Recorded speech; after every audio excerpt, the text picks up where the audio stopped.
Finally, I won't have to see your face anymore. Freeloader, get out! Haha. You should be grateful that we tolerated your freeloading, parasitic lifestyle until now. I see. I understand. I'll leave then. Thank you for everything until now. I quickly packed my belongings and left the house where I had been living with my in-laws. I noticed my mother-in-law looking at me with the happiest face as I was leaving. I left looking all sorrowful, but only I knew about what awaited this house next. My name is Emily. I'm a 32-year-old who works from home. It has been 5 years since I married John. We lived happily as a couple, but around our 4th year of marriage, things started to change. My previously healthy father-in-law suddenly fell ill, and we had to start caring for him. Therefore, we moved in with my in-laws. We thought we wouldn't have to live with them for quite some time, but John was an only child. With no siblings to rely on, we inevitably ended up taking care of my father-in-law. I even considered quitting my job for caregiving. However, perhaps because my hard work was recognized, I was allowed to work from home and continue working. Life in my in-laws' house started off hectically, but problems soon arose. Yes, it was the harassment from my mother-in-law. The common mother-in-law and daughter-in-law problems that you often hear about also fell on me. Emily, how long are you going to slack off and leave the housework alone? Get to tidying and preparing the meal already. Mother-in-law, I'm not goofing around, you know. What are you talking about? You're always clicking away at your computer. Surfing the web, you call it? You must be goofing off. Surfing the web? Haha. The idea that being on a computer equals killing time is so old-minded. I was specially granted permission to work from home. I didn't want to waste the skills I had worked hard to acquire, so I worked hard at my job in between household chores and caregiving to maintain my previous income. And it was gratifying when, after about 3 months of desperate effort, I was able to restore my income. The reason why I had to work so hard was because, frankly, it was difficult to get by on John's income alone. Finally, we're going to have some leeway in our lives. I want to save some money. That's what I thought, but for some reason life became harder. It felt like our savings was only decreasing. I wondered why, and when I checked our expenses, it turned out that John was splurging a lot. And I also found out that my mother-in-law was also splurging quite a bit. John has always been a show-off, and he often treats his colleagues to lunch. But recently, he's been using our credit card to treat many colleagues at parties. Of course, if you spend more than you put in the house, it's bound to decrease.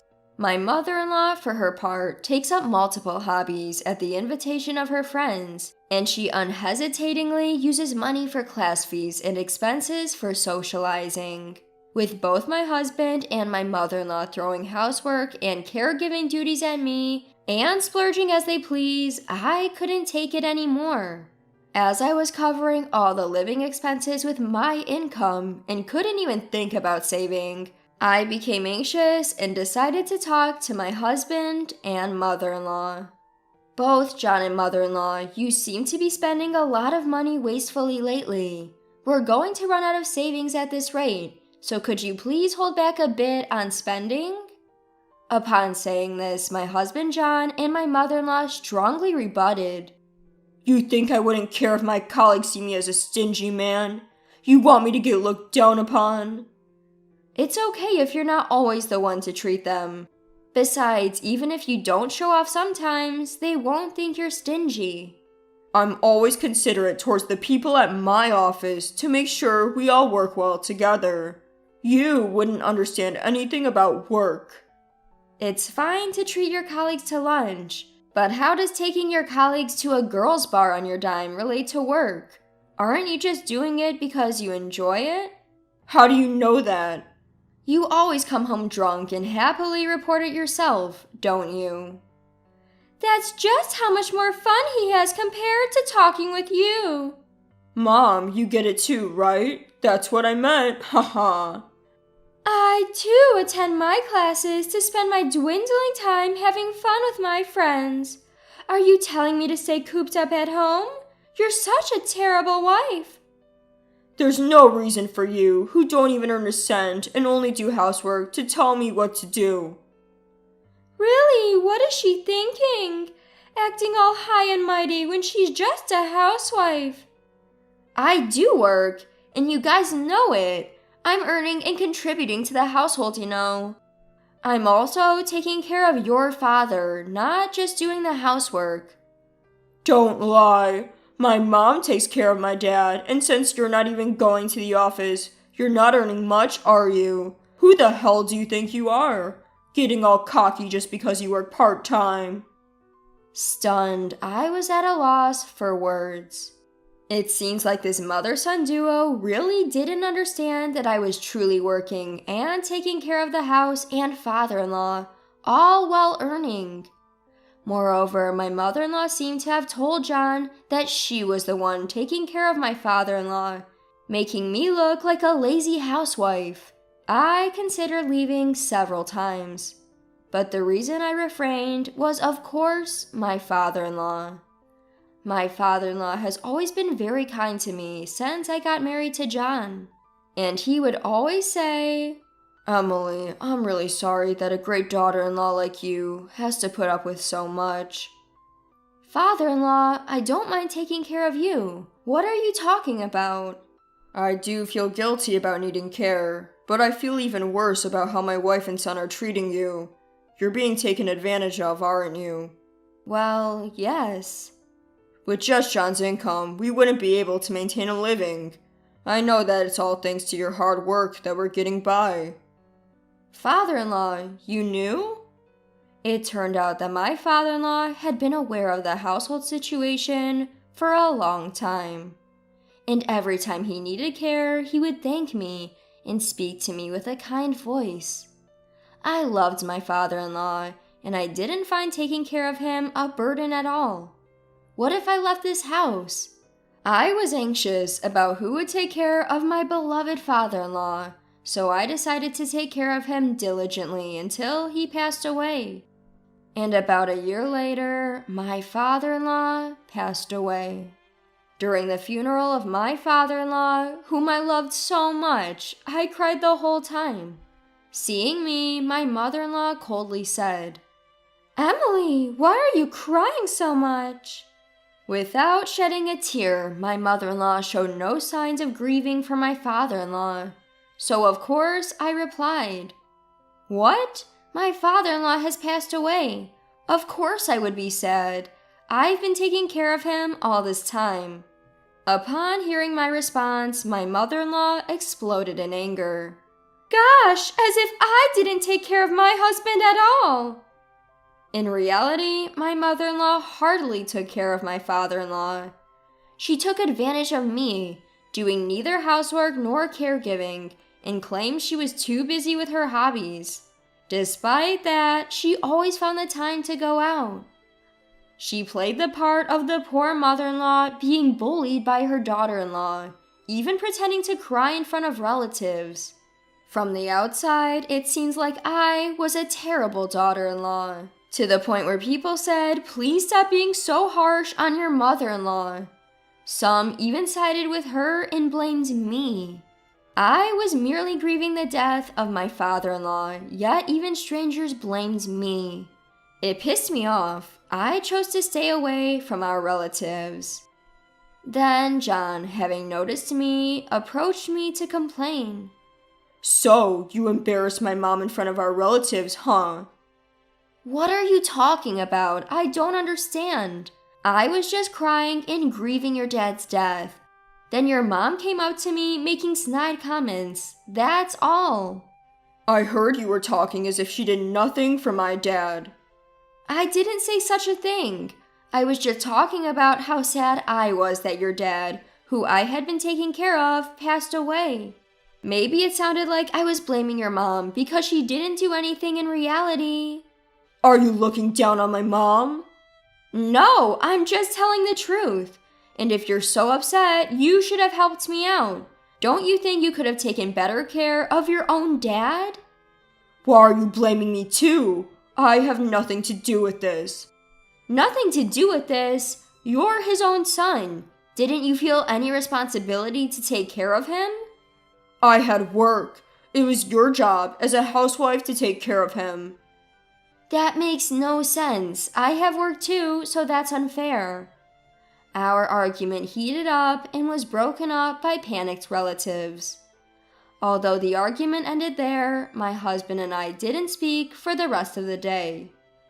Later, after all the funeral-related matters were settled, a lawyer spoke about the inheritance.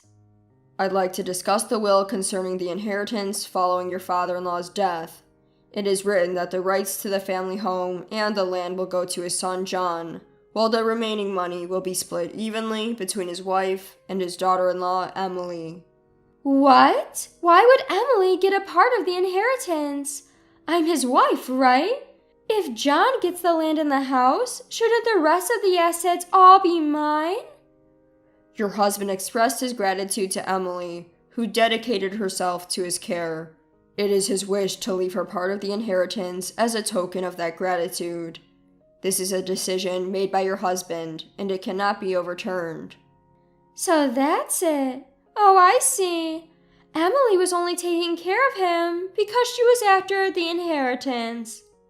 Why would you say that? It must be. Why else would she dedicate herself to caregiving? I've had a good relationship with my father-in-law ever since we got married. I took care of him to repay his kindness. If you think it's impossible, why did you push the caregiving onto me, mother-in-law? How can you belittle me like that? Don't talk crap. I get it now, so keep your mouth shut. With our lawyer present, my mother-in-law couldn't say anything inappropriate, so she continued with a frustrated expression. So he decided that. Well, it's a token of appreciation for caregiving. I guess there's no other way. Then the lawyer continued with the discussion. May I continue? Your father-in-law left a note saying that Emily no longer needs to take care of him. At that moment, my mother-in-law's face, which had been bitter up to then, suddenly lit up with a smile. That's it! That's what it means! I understand now! Huh? What do you mean? Confused by his mother's excitement, my husband seemed completely at a loss. It means that Emily is no longer needed in this house, since she won't have to take care of my husband. The reason for dividing the inheritance was just severance pay, not gratitude. My mother-in-law twisted my father-in-law's will according to her own speculations. My mother-in-law misunderstood my father-in-law's will as my father-in-law and I had intended it to be misunderstood. Actually, there was a discussion between my father-in-law and me while he was still alive. My father-in-law wished to set me free from this house after his death. He planned to use his will to fool my husband and mother-in-law, allowing me to leave the house without any trouble. And just as my father-in-law intended, my mother-in-law, who was completely fooled, is trying to kick me out. While making sure they did not catch on to my true feelings, I pretended to be shocked by the will, saying, "Oh, Father, why would you do such a thing? See, even my husband didn't see you as his precious daughter-in-law. John, you don't need Emily anymore, do you? Just divorce her already." John, you wouldn't say something like divorce, right? I looked at John with tearful eyes.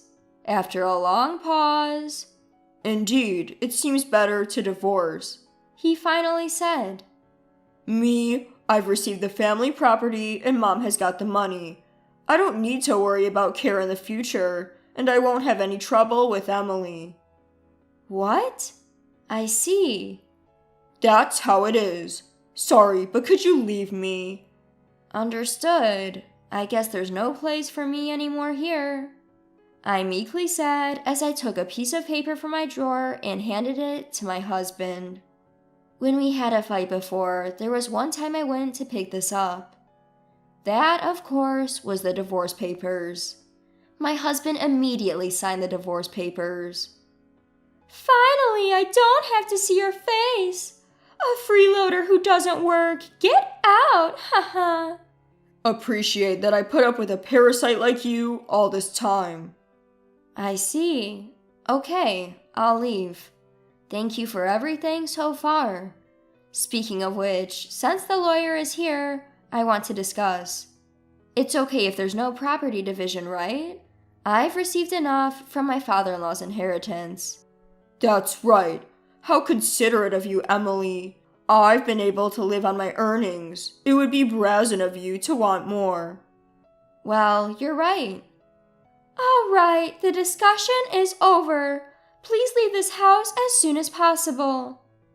I quickly packed my belongings and left the house where I had been living.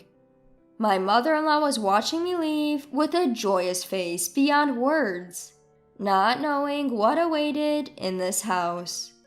After leaving the in-laws' house, I immediately submitted the divorce papers to the city hall.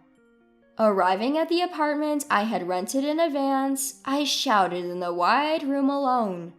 Yes, I've finally been set free! I'm free! I just couldn't help but yell. I was so happy to be free from the painful married life. I can't thank my father-in-law enough, who planned the escape from that house. Since then, I've been enjoying a too comfortable life alone.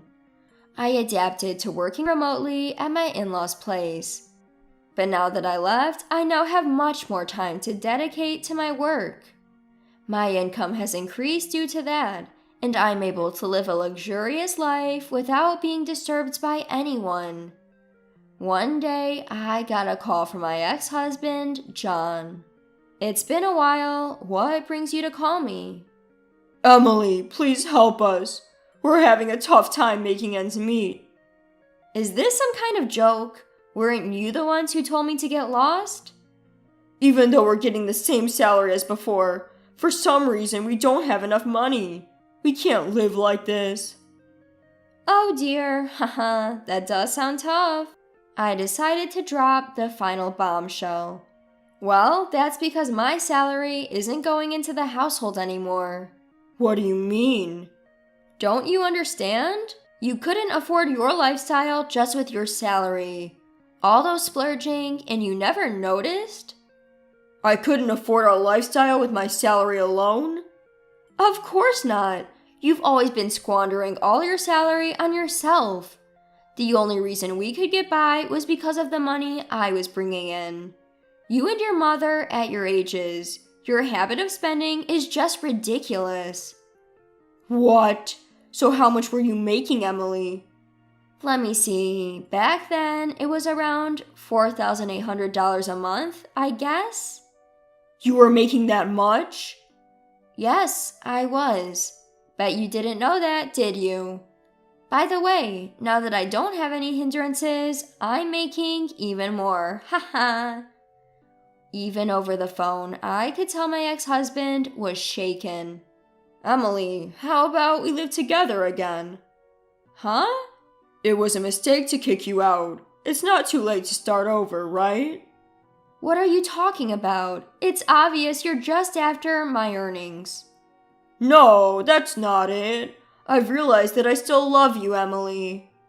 Don't talk nonsense. I have no desire to return to your place. By the way, what happened to the inheritance your mother received? You should have plenty left from that, right? Well, it's nearly run out. There's no way. She got about $100,000, right? There's no way you could have spent all of it in such a short period of time. We enjoyed shopping and overseas trips. Also, we lost nearly half of it in casinos. Both of you are just hopeless. I'm speechless. I'm a stranger now. I can't do anything about it, and I don't want to. But don't say such cold things. Help us. I don't care. I'm ending this call. Don't call me again. With that, I hung up the phone and immediately canceled the contract of his phone. I have no idea what happened to my ex-husband and ex-mother-in-law after losing all means of communication. However, when I passed by their house nearly a year after that phone call, the place had been demolished. They must have had to let go of the house due to financial troubles. Well, it's none of my business anyway. As for me, I decided to spend my newfound free time on a new hobby and started attending a wine class that I had been interested in. There, I met a man 2 years older than me who was actively pursuing me. After a year and a half of dating, we got married. He's a humble and warm-hearted man who is a rising star at a well-known company and earns a high salary. He respects my work, and we have a happy married life where we respect each other. Lately, I've been thinking that perhaps this reward was a gift from my father-in-law.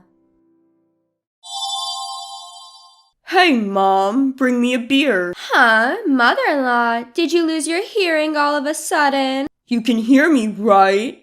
Hey, I told you to bring me a beer.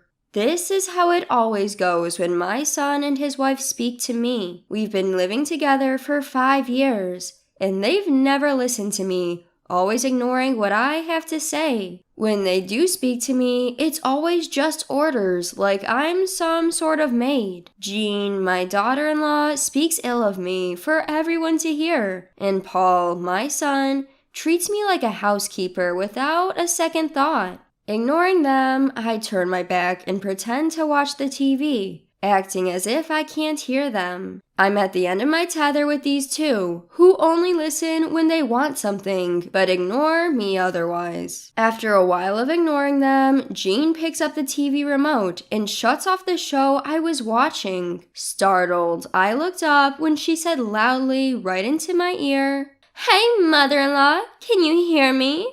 Make sure you prepare Paul's lunch tomorrow, got it?" Her voice was so loud that it made my ears ring and I involuntarily grimaced. Seeing this, my daughter-in-law laughed, saying, "Seems like you heard it," and left the living room with my son. Wouldn't she at least try to be a bit more considerate since I am, after all, her husband's mother and she relies on me on a daily basis? That's what I thought. But judging from my son's attitude, I'm probably nothing more than a housemaid in her eyes. In the end, there was no apology from the two of them, nor did I feel any consideration towards me. Feeling frustrated, I sent an email to my husband and decided to leave the house. My name is Karen. I will be turning 72 this year. 5 years ago, my son and his wife asked if they could live with me because they were worried about the future and wanted to save money. Ever since then, we have been living together as two families under one roof.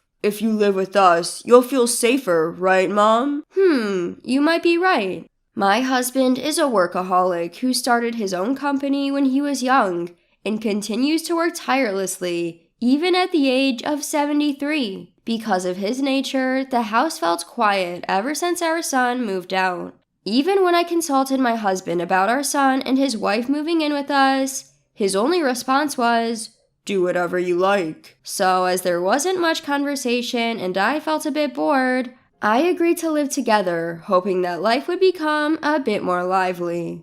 When we started living together, Jean, my son's wife, and I split our housework. However, as she started saying, "My part-time job is getting busier," the workload for me gradually increased. Although she helps out when asked, she often does so reluctantly, goes out on her days off, or lazes around in her room, so I stopped asking for her help. I ended up taking on all the household tasks, and it became the norm, making me feel unappreciated. Even during meal times when the whole family is present, there is hardly any conversation. I suppose I've been numb to this, as it was the same way with my husband. One day, while I was preparing dinner for 3 as usual, I received a message from my husband saying, "I'll be late for work. Don't need dinner." This was not unusual, but the problem was with my son and his wife. Dad's coming home late, huh? I don't eat dinner either. Oh, I'm going out with a friend, so I don't need it either. Why are you telling me this now? I've already made it, I exclaimed. It's fine, just leave it for tomorrow. Despite it being dinner time, if I didn't say anything, they were about to go without a word. They could have told me if I didn't need to prepare them dinner in the first place. As long as they weren't inconvenienced, they would never even reach out to me first. I couldn't help but complain at their rudeness, but they left without a hint of remorse. What am I working so hard for? In the quiet living room, I was staring blankly at the dinner I had already prepared, which would now go to waste. What on earth am I doing? Thinking about it made me feel utterly exhausted. I covered the still warm dinner with plastic wrap, put it in the fridge, and decided to go to bed. The next morning when I came down to the living room, my husband, who had woken up earlier, apologized, saying, "I'm sorry." As usual, our exchange was brief. It should have ended there, but seeing the look on my face, my husband furrowed his brows slightly and asked, "Didn't Paul and his wife eat dinner?" "Huh? No, they said they didn't eat dinner and went out." "I see." I guess he saw the dinner for 3 in the fridge and asked. I was happy to have a conversation after a long time, so I told my husband about what happened last night. My reticent husband sat quietly, listening to me. After hearing me out, he gently said, "You don't have to push yourself." He acknowledged, "Our son's attitude is getting worse day by day." "But if I don't take care of the house, nobody will, right?" "That doesn't mean you have to overdo it." His words felt like a weight lifting off my shoulders. I realized that I had been pushing myself, and was happy that my husband understood this. My son and his wife aren't small children anymore, so there was no need for me to work so hard. With that thought, my view of the situation seemed to brighten. "I might be late from work again, so you don't need to prepare dinner for me tonight." "Okay," I said, smiling at my husband's words. I decided to let my son and his wife understand this as well. Despite it being a Sunday, I waved goodbye to my husband and resolved to rebel against my son and his wife. After my husband left, my son and his wife finally woke up in the afternoon. Still in their pajamas, they came into the living room and immediately asked, "What's for lunch?" "Why don't you eat what's left from yesterday?" "But you could at least warm it up for us, or set it on the table." "You're not small children. You can do it yourself." "Well, mother-in-law, you are getting old, aren't you?" Jean, my daughter-in-law, joked with a laugh, which prompted Paul, my son, to join in the laughter while looking at me. I'm exhausted because Jean hasn't been helping with the housework at all. "Oh, can't you manage without me? Is it your menopause or something?" Jean retorted, laughing at me. I could only sigh at their attitudes. The two of them went back to their room without cleaning up after eating, seemingly unbothered. As expected, my husband didn't return until late that night.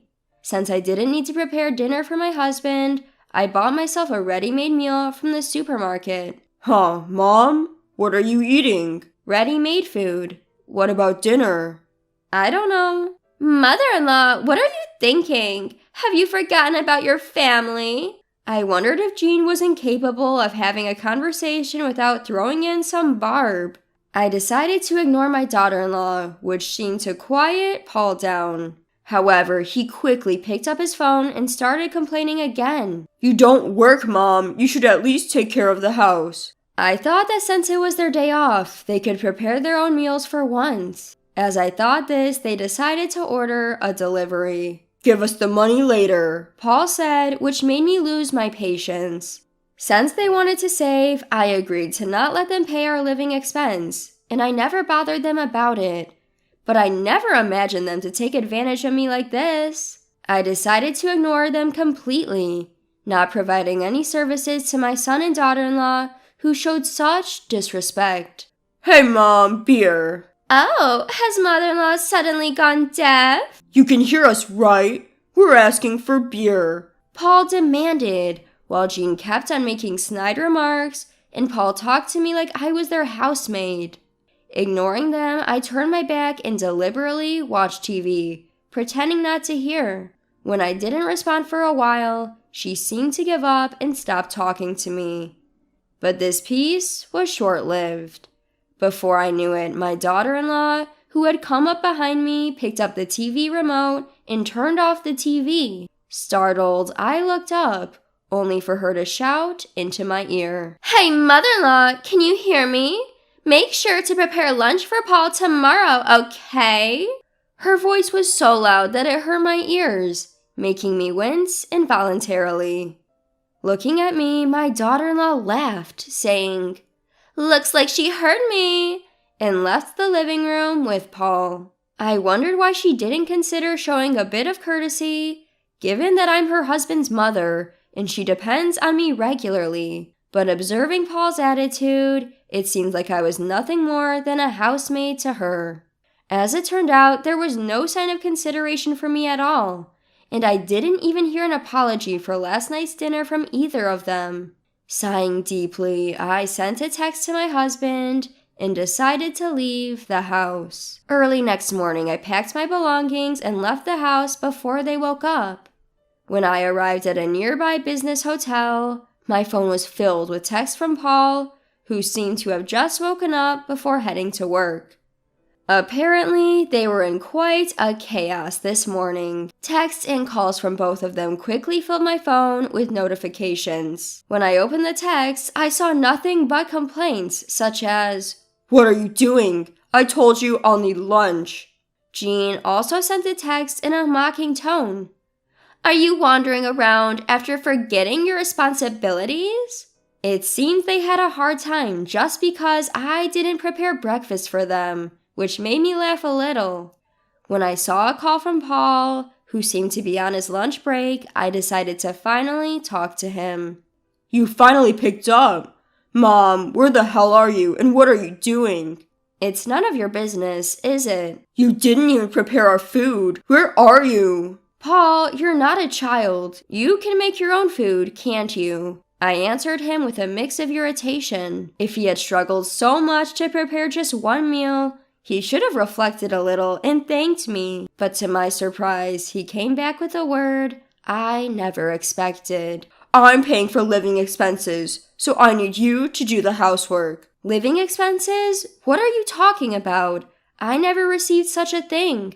"Huh? Why not? Jean should have been giving it to you every month, so don't lie." Paul insisted that he was paying me living expenses. I've never received anything of the sort, and when I truthfully denied it, Paul started calling me a liar. The truth is, my husband covers all of their living expenses, including their food expenses. Even after repeatedly saying this, Paul refused to believe me. I could hear Jean in the background saying, "You're probably just playing dumb and spending it for yourself." Unable to continue the conversation, I cut them off and said, "I don't know what I don't know, and I don't plan to come home for a while." "Why not? What are we supposed to do for food?" "Figure it out yourselves. Bye now." I hung up the phone and let out another big sigh.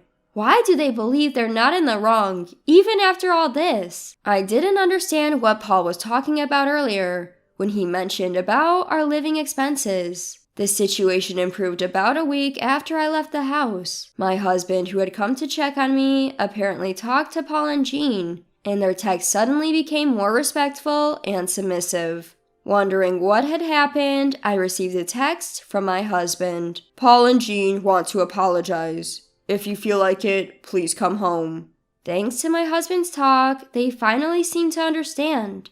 I replied to my husband's text, made preparations, and decided to go home that day. When I returned home, Paul and Jean were waiting at the entrance, their faces pale and worn out. It seems that they were quite upset by the lecture from my husband. I decided to hear the story about this past week from them and my husband. "About the living expenses I mentioned on the phone." "I said I didn't receive them, right?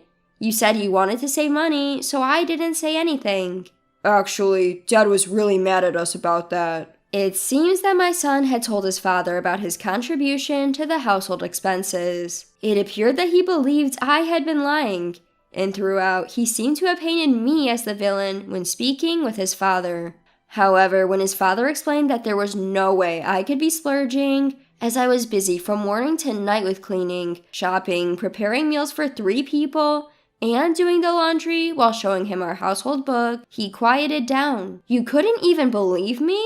But Jean kept saying that she was giving you the money. So what happened to your living expenses? I was using them. From my son's perspective, he was definitely paying the money, so he must have been baffled that the money was not reaching me. It seems that my husband and son confronted Jean and made her confess. At first, Jean was playing dumb, but when my husband started yelling at her, she finally confessed everything. I was shocked to hear this, as I had never seen my husband yell before.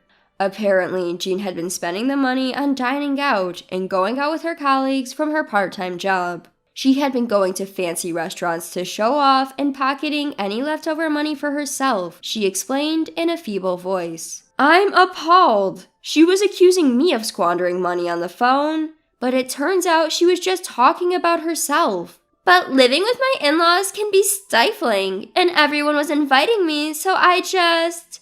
Just because of that, you thought it was okay to embezzle our living expenses. You made me look like a fool too. What? You are acting all high and mighty too. At the point when the two of them began to stray from the topic and argue, my husband cleared his throat loudly. The two of them, seemingly terrified of my husband, jumped up in surprise and immediately became silent. I couldn't help but laugh at their behavior, like children who had been caught doing mischief. Excuses, excuses. Cut the crap. First, you should sincerely apologize to your mom. Dad, I was also deceived by Jean. So, does that excuse your attitude towards your mother? Neither of you has apologized to her since she returned. I'm sorry. I'm sorry. Finally, the two of them bowed their heads to me. Still, my son was making excuses, saying that he had been taking it easy because it was his home. I've been getting busy at work, and I just wanted to relax at home. So what about your mother, who is being taken for granted and mocked by her big son and his wife even at her own home? My husband's words cut through my son's excuses, leaving him speechless. I'm appalled at my son, who despite his age still relies on his parents, and at Jean, who took advantage of that to embezzle money. Mom, I'm sorry. You see, I'm apologizing to you. Do you think an apology makes everything okay?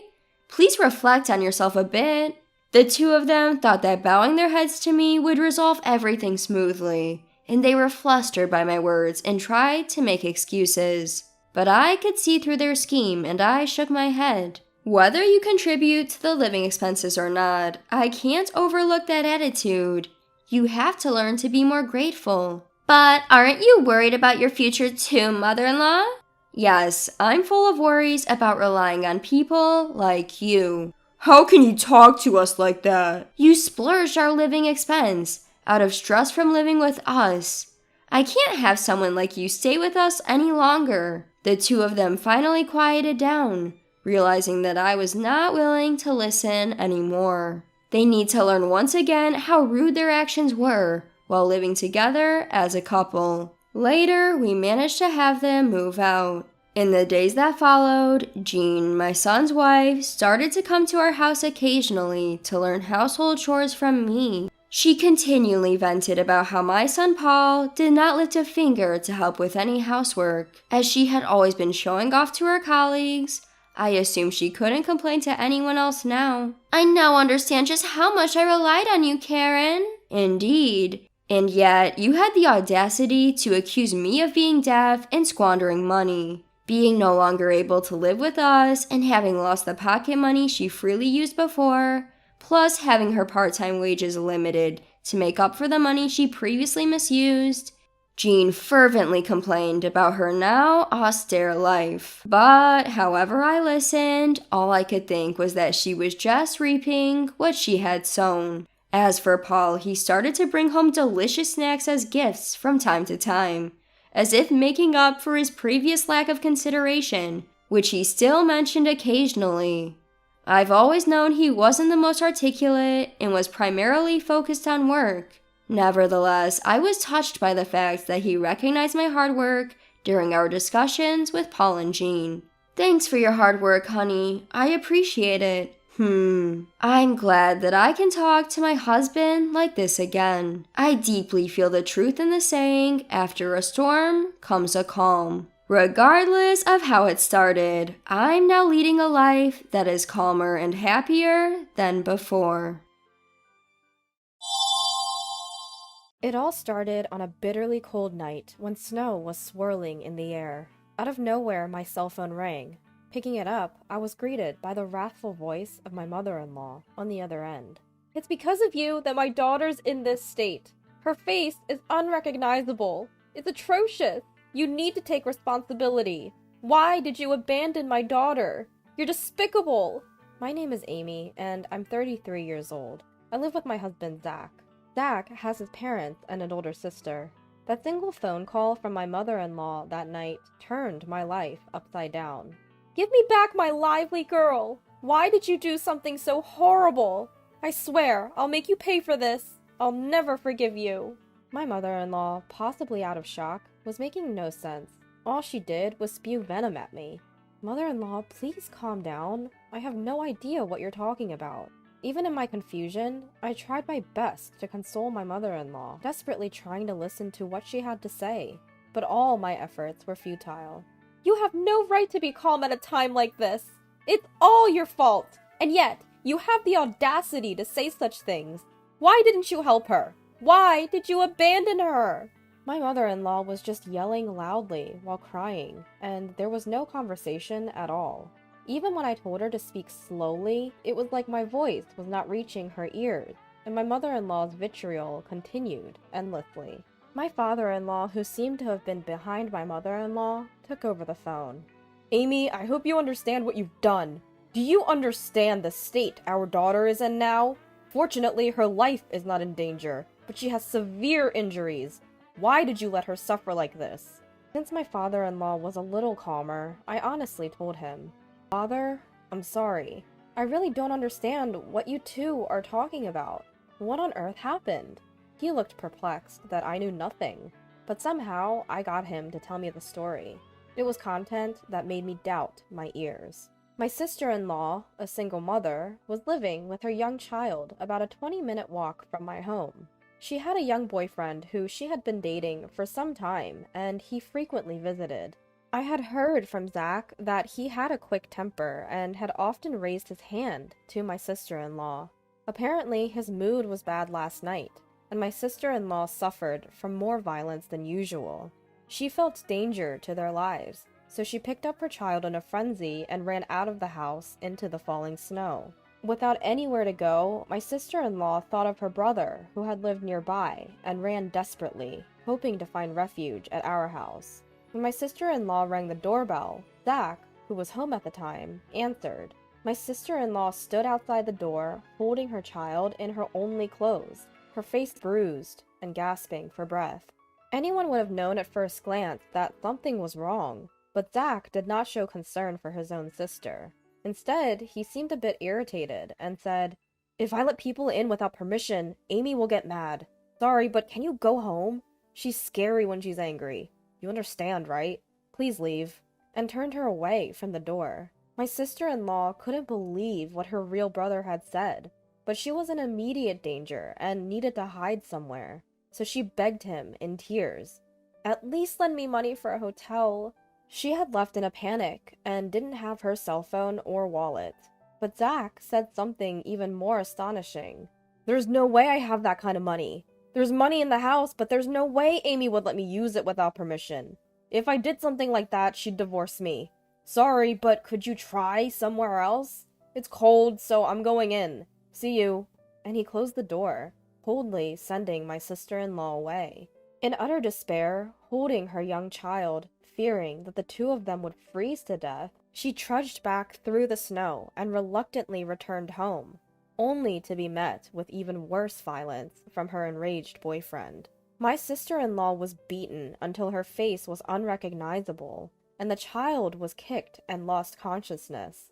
She tried to stop him by clinging to her boyfriend, but the violence only escalated, and her screams echoed through the neighborhood, along with the sound of breaking dishes and things being destroyed. A passerby who heard this and realized something was wrong reported it to the police. After that, my sister-in-law and her child, who had been beaten all over and collapsed, were found and immediately taken to the hospital in an ambulance. Now, although they are conscious, they are seriously injured and have been hospitalized with a prognosis of 1 month for full recovery. I got home late last night because of work, and my sister-in-law did not come after I got home. If I had been there, I would have never turned her away. If I had seen my sister-in-law in that state, I think I would have immediately judged it to be dangerous, let her in, and then called the police. I don't understand why it is believed among my in-laws that I was the one who turned her away. And on top of the shock that such a terrible thing happened to my sister-in-law, I couldn't organize the reality that my in-laws were crying and blaming me for this, and I was very confused. Despite my father-in-law's relentless accusations, I knew I had to clear up the misunderstanding. Frantically, I explained. I wasn't home when sister-in-law came by. I worked late last night at the cafe I run. Had I been home, I would have noticed her unusual behavior and let her in. I would never turn her away. Please give me some time to figure out what happened. Although he wasn't convinced, he seemed to cool down and hung up the phone. That day, I was working late at my cafe, developing a new menu. I had informed Zach about the expected time I'd be home, but I ended up working longer. I ended up missing the last subway and had to take a taxi, not arriving home until past midnight. When I got home, I saw Zach, but he didn't mention a thing about his sister. I was confused about why he had done what he had, so I confronted him after he came home from work that night.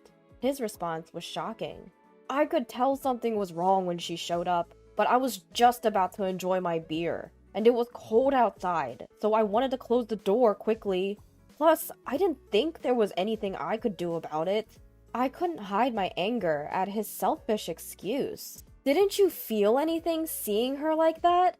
Why couldn't you at least let her in? She's been through a lot since you turned her away. When I detailed his sister's current condition, he justified himself by saying, "Remember how you used to complain when my parents dropped in without notice? I thought I was being considerate by not letting her in, thinking you wouldn't like it. What did I do wrong?" Turns out, he had assumed that I would be bothered if his sister showed up unannounced and turned her away. I asked him another question. Why didn't you lend her any money? You could have done that much, couldn't you? He responded, I was taken aback when she asked for money. I'm short on cash right before payday. I just lost money playing slots recently and I hardly had $10 in my wallet. If I gave her our household money, I knew you would get mad. So I refused. I don't see anything wrong with what I said. I was speechless, completely shocked. I had always thought he was a bit self-centered, but he also had many good qualities. I had been giving him the benefit of the doubt, but I realized it was a terrible mistake. He was incapable of making sound decisions because he always put himself first. He had no compassion for others, not even a bit of kindness. And he was foolish enough to prioritize his drinking over his own sister's distress. But it was too late to realize this now. He didn't seem to feel guilty or responsible at all about his sister being rushed to the hospital. From my perspective, she would have ended up like this anyway, no matter where she ran off to. On the bright side, she's safe in the hospital now. We're both safe. All thanks to me, right? He was talking about it as if it was someone else's business. His heartless remarks were making me feel like I was losing my sanity, so I decided not to talk to him any longer. Holding back my anger, I reported to my father-in-law about Zach's irresponsible behavior towards his sister the previous night. Upon hearing my words, Zach's father lost his composure. In a fit of rage, he exclaimed, "There's no way my Zach would do such a thing to his own sister! You're lying! Stop making up stories, Amy! Are you trying to make Zach the worst just to escape your own guilt? If you're going to spew such nonsense, then show me some proof." He refused to listen to me at all, and again blamed me for everything. I endured his accusations while desperately trying to figure out how to prove my innocence. If things remained this way, I would be branded a monster, while Zach, the real culprit who drove his sister away, would live on without any sense of guilt or retribution. This was a situation I could not tolerate. I remembered that my sister-in-law had arrived at our home around 9 p.m. that night. After much thought, I found something that could prove my innocence. My shop was equipped with a security camera. The footage clearly showed me working alone until around 11 p.m. that night. Armed with this footage and another piece of evidence, a taxi receipt that showed the time I got home, I went to my in-laws and proved that I wasn't at home at the time. I was at my shop when your daughter came home. Do you believe me now? It was probably something they didn't want to believe, but faced with clear evidence, they had no choice but to accept it. Zach's father, his hand trembling, muttered, "So, Amy wasn't home then." Despite their shock, Zach's parents hurriedly called him in to uncover the truth about that night. The moment he arrived, they fiercely demanded, "Why did you drive your sister away?" Just as he had done with me, Zach tried to deflect all blame onto me, claiming that he thought I would dislike having his sister in our home. Hearing this, his father said, "We already know that Amy wasn't home at that time, but your sister says she saw a woman in the house. How do you explain that, Zach?" I was speechless. If there was another woman in our home at 9 p.m., there was only one possible explanation. Wait, Zach, what is going on? Who is this woman? I asked him, my voice shaking. Zach's face turned pale as he squirmed under the questioning from both his parents and me, until he finally confessed everything. When I told him I would be late because I was working on a new menu, he saw it as an opportunity to bring his mistress home. He knew I often came home after midnight when I was immersed in my work, so he felt safe in inviting her over. When his sister suddenly showed up, asking to be let in, he panicked and drove her away for fear of his affair being discovered. "You fool! Not only did you betray Amy, but you also left your only sister out in the snow! What were you thinking? Why didn't you lend her any money? Explain yourself!" His father's anger was overwhelming, and Zach confessed the real reason he hadn't given her any money. He actually had plenty of spending money left, but he didn't want to lend it because then he wouldn't be able to buy the bag and shoes he wanted to give his mistress. He didn't want to upset his mistress for the sake of his sister, so he wanted to get rid of her quick, which led to shutting the door on her, Zach admitted. I was furious, but Zach's parents were even more so. "Before being a brother or a husband, you lack basic human decency. It's our responsibility as parents that you grew up to be this kind of person. But we cannot tolerate this and maintain our relationship. From today, we are cutting ties with you. Don't ever show your face to us again." Zach's father disowned him. In a similar vein, I added, "I'm divorcing you. You cheated on me and put your sister's life at risk by leaving her out in the snow. I can't live with someone like you anymore." Zach was shocked at being disowned and confronted with a divorce, all at once, and started begging for forgiveness, crying, I'm sorry, I won't do it again. Please forgive me." He clung to his father's leg, but his father simply shook him off. "What you did is the absolute worst thing in our eyes." His parents and I never forgave Zach. Apparently, he had been having an affair with the other woman for a year now. The mistress was a coworker at Zach's company, who he'd been secretly bringing to our house when I wasn't around. It was infuriating to learn I'd been betrayed behind my back for so long. Zach even tried to blame his treatment of my sister-in-law on me, which only added to my anger, so I had no second thought about divorcing him. I made Zach sign the divorce papers and immediately submitted them.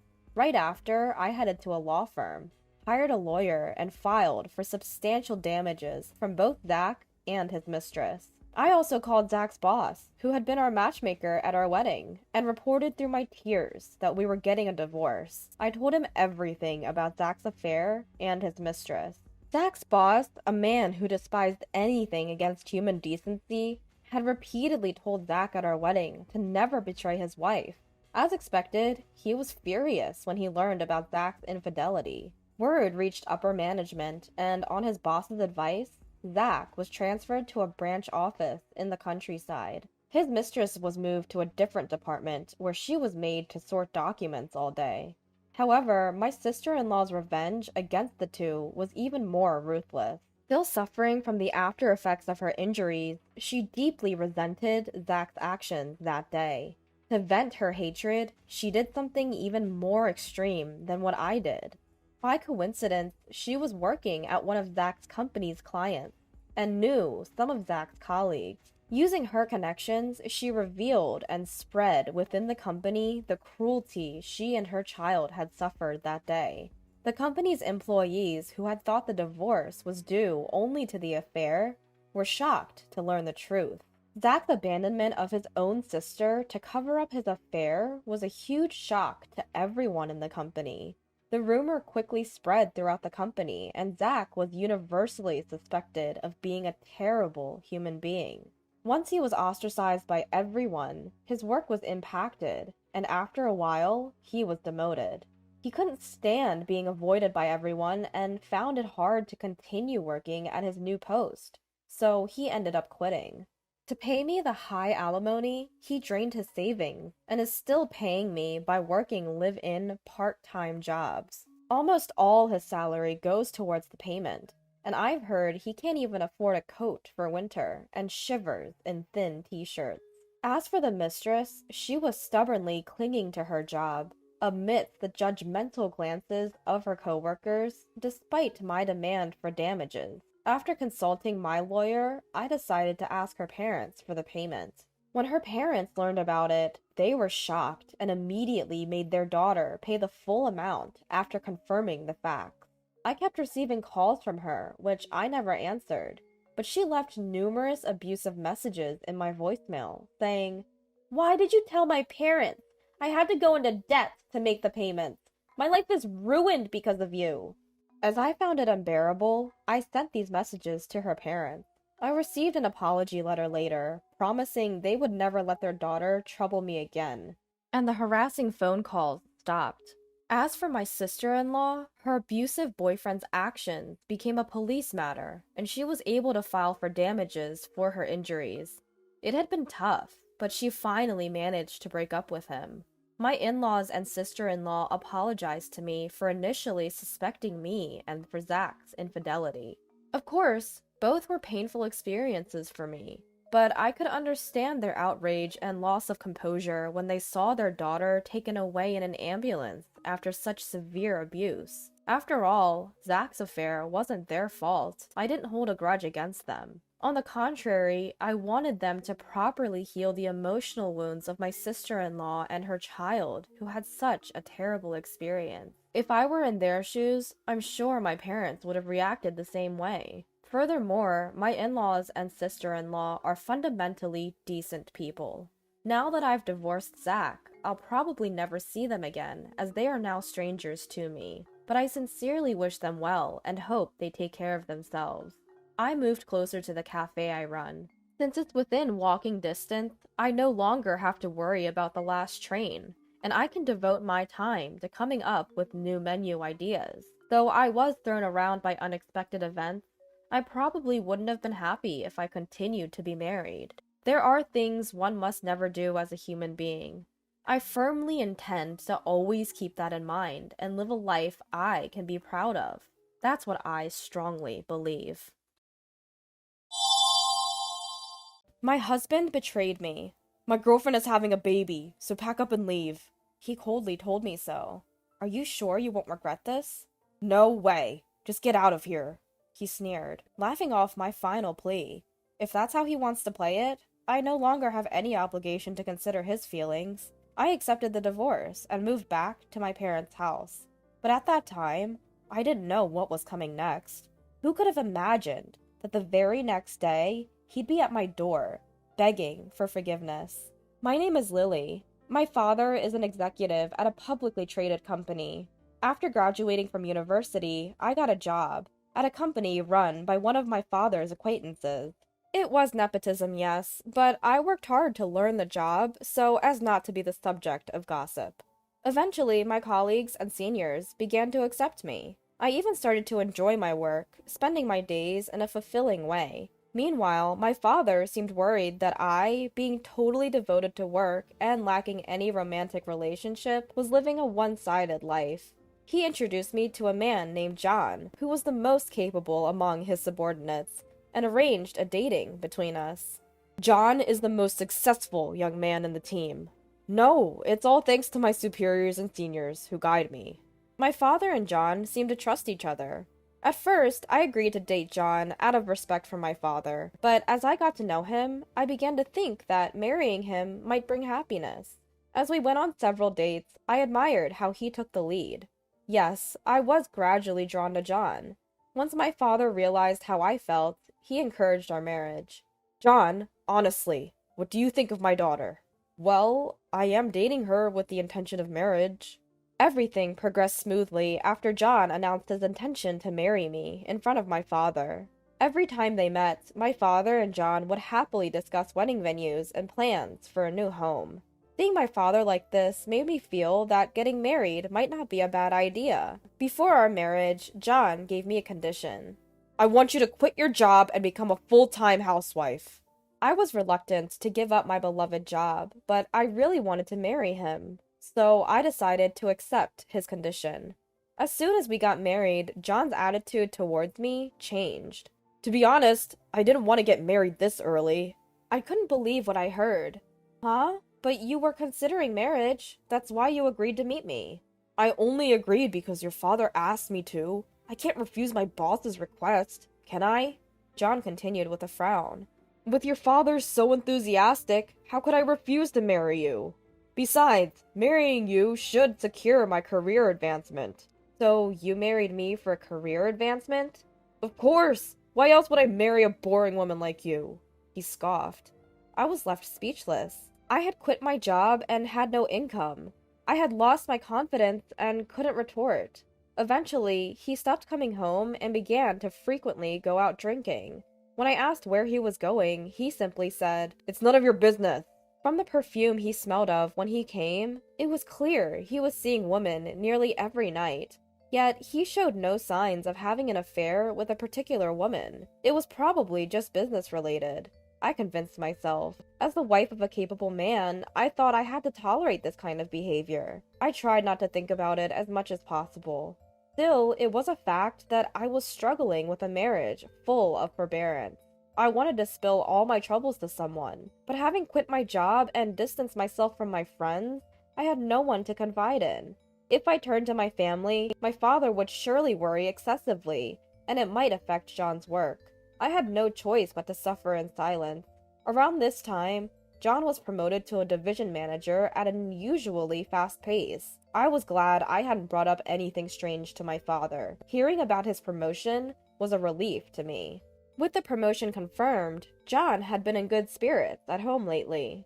Although he still rarely came home, the reduction in his sarcastic remarks and criticisms alone was a blessing. However, I realized that John's cheerfulness was not only due to his promotion. While he was in the bath, I accidentally saw a notification on his unlocked phone. I had so much fun today. I miss you already, even though we just parted. I'm looking forward to our sleepover this weekend.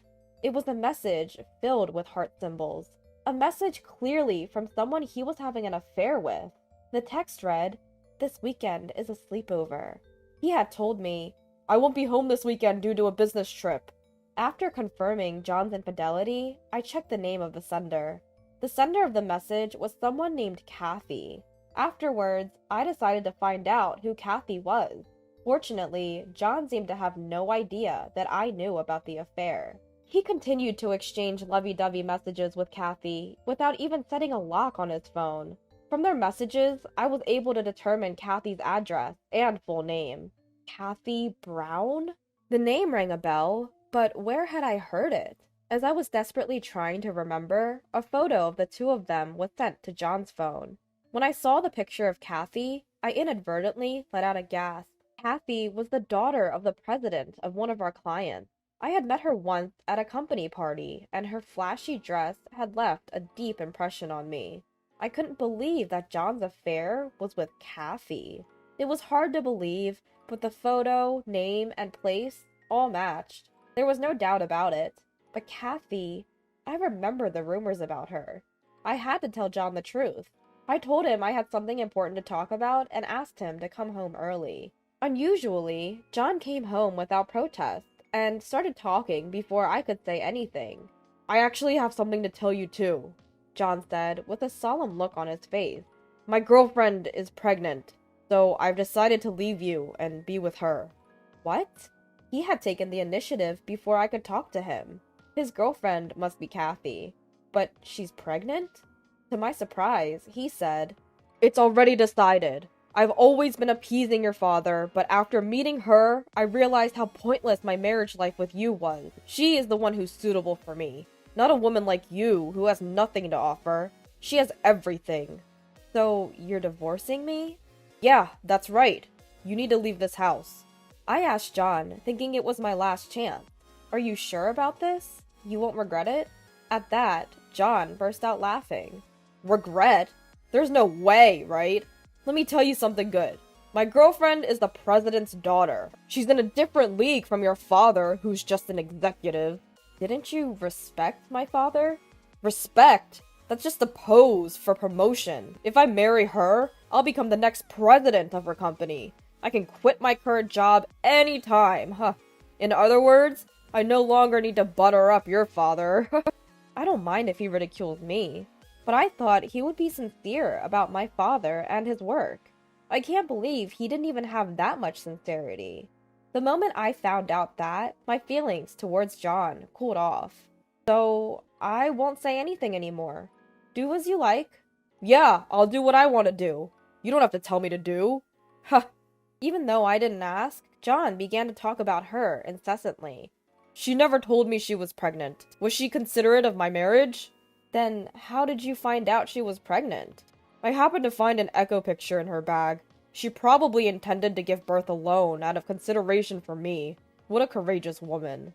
Completely smitten with Kathy, John was determined to divorce me as soon as possible and propose to her. He even prepared the divorce papers. If that's what John wants, it's actually convenient for me. I'm tired of seeing his face too. John signed the divorce paper with satisfaction and immediately submitted them to the court. After he was gone, I quickly packed my stuff and headed for my parents' house. And so, my married life with John ended just like that, I thought.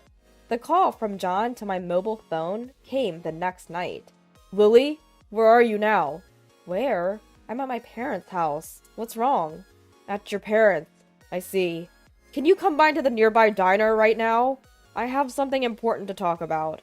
"Why don't you come here if you have something to talk about?" "I can't do that. Please come. It's a request for a lifetime." Reluctantly, I headed to the designated diner. There was John, who had completely lost his energy. As soon as he saw my face, he said, "Lily, get back together with me." "What?" I got stunned, but John began to speak, painfully. "Actually, she turned down my proposal." I swallowed the words. I knew it. "She had a fiancé that her parents had arranged. From the beginning, I was just a game to her." "Yeah, I know." "Also, the child in her stomach wasn't mine." I had suspected that from the moment I heard she was pregnant. It was a well-known story in our company that Kathy was engaged to a rich man from another company. When I found out that Kathy was John's mistress, I tried to tell John about it, but before I could, John quickly dumped me and tried to switch to Kathy. There was no obligation to kindly tell him the truth. Knowing this would happen, I kept silent all along. "Kathy chose me as a playmate because I'm a married man, thinking there would be no strings attached. When I told her I divorced my wife, she coldly brushed me off, saying, 'Are you an idiot?'" I don't feel sorry for John, who was depressed. He brought it on himself. "Well, you can't compare to a rich young man, can you?" Then John looked at me in surprise. "How did you know that Kathy's fiancé is a rich young man?" I told John that Kathy is the daughter of our company's client. No one in the company doesn't know that Kathy is engaged to a rich young man. I never dreamed that you and Kathy were having an affair. You knew? Why didn't you tell me? I was going to tell you when I noticed you were having an affair with Kathy, but before I could, you told me to get out. Was that the important talk at that time? That's why I asked. Don't you regret it? You scoffed at me and answered, I don't. Remember? So I was relieved and able to easily tell my family the reason for the divorce. Huh. Did you tell this to your father, too? Of course I did. What have you done? It's not too late yet. Take back what you said. Tell him it was a mistake. Don't be foolish. It's too late. Dad is furious. Well, you don't care what my dad thinks about you now. That's not true. I'm telling you, I want to make amends. It's too late. I have no intention of starting over with you. I refuse to be with a man like you, who changes his marriage partner based on his parents' title. But, besides, your true nature is already exposed to my father. I've told him everything, including when you said, I can quit my current job anytime. Is that a lie? Actually, my father said, if so, I don't mind if he resigns right away. But I thought I could get into Kathy's company at that time. Haha, you're full of regrets. I told you to listen to my advice. I really regret it. So, could you give me another chance? Looking at John begging for another opportunity, I coldly declared, there are no more chances. It's your responsibility to take charge of what you've done. I added more fuel to the fire while John was feeling down. Oh, by the way, I finished reporting to my parents, so please, leave our house soon. What? You've been telling me to get out, but that house is what my father bought for me. The title should be in my name. Wait! I'm in trouble if you tell me to leave. Either way, you're going to move out soon. So what's the big deal? What do you mean? Let me see, you haven't been informed yet. You are being removed from your post in New York.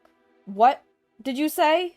You're being relocated to a remote area. At least be grateful that they didn't fire you. My father, who was furious about my divorce, took a quick action. He immediately arranged for John to be transferred to a remote area far from New York. It was also a well-known department for layoff candidates. That's a mix of private and public issues. That's not true. Of course, my father was angry about our divorce, but the reason he removed you from the career track is for another reason. You don't have company loyalty or personal integrity. My father calmly judged that such a person should not be in the upper management of the company. You don't mind if your husband is driven to such a remote area? Ex-husband. You and I are strangers now. Lily, don't say such cold things. Aren't you getting lonely on your own? Huh? How naive can you be? You've been saying that you've been putting up with our married life, but it's the same for me. I've been turning a blind eye to your verbal abuse and affairs because I didn't want my father to be sad. I feel refreshed now that I'm released from that. Lily, don't say that. Help me. Shut up. Do your best in your unwanted duties in the remote area. I left my seat without listening to his words, and I left the diner without looking back once. I was wondering why I had been with such an insincere and pathetic man until now. Afterwards, I got help from a lawyer introduced by my father and got division of property. John, who wanted to hang on to the company somehow, paid the full amount immediately by using up his savings. I was grateful that I quickly received what I could get and completely cut ties with John. He, who had his savings depleted by the payment of damages, seems to be leading a rather simple life in the remote area. The most successful young person? That was a thing of the past. There's no trace of him now, and he seems to have aged all at once. On the other hand, I have been living a leisurely life since I broke up with John. When my previous company found out that I was divorced, they asked me, "We really want you to come back."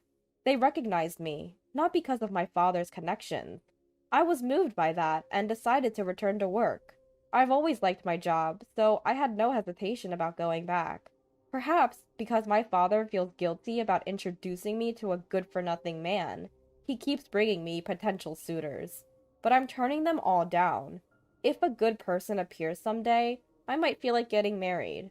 But for now, I just want to enjoy this fulfilling single life a little longer. I returned to work and worked hard, so I have plenty of money. The life of enjoying both work and private life to the fullest seems to continue for a while.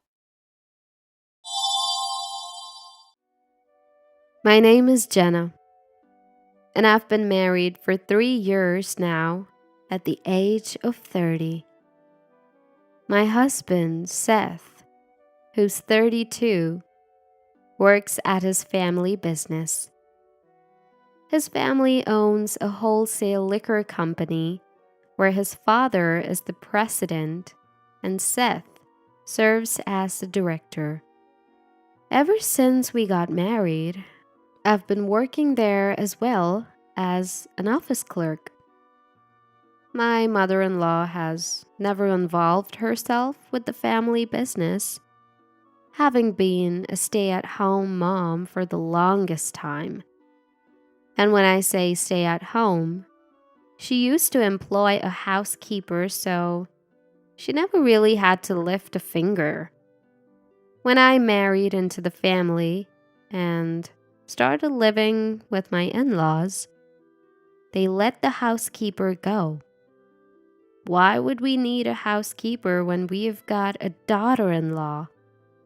My mother-in-law remarked, and both my father-in-law and husband seemed to agree with her. It seems my father-in-law, who has taken into his wife's family, has never been able to stand up to his wife. Growing up, Seth saw his father always obeying his mother's commands. It's as if he believes that obeying every word is the natural order of things.